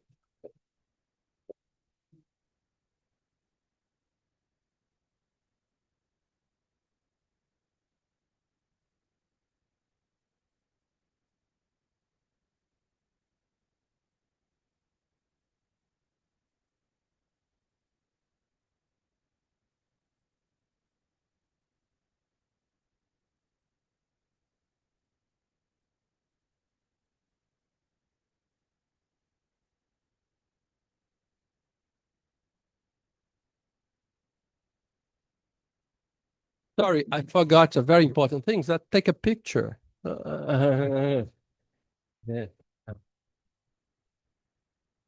Where you are always adding some detail, some caveats on what I say. Okay, move on. Let's go. Yeah. Let's take two pictures, Virgilio. Let's take two. One here and one, and you choose the second place.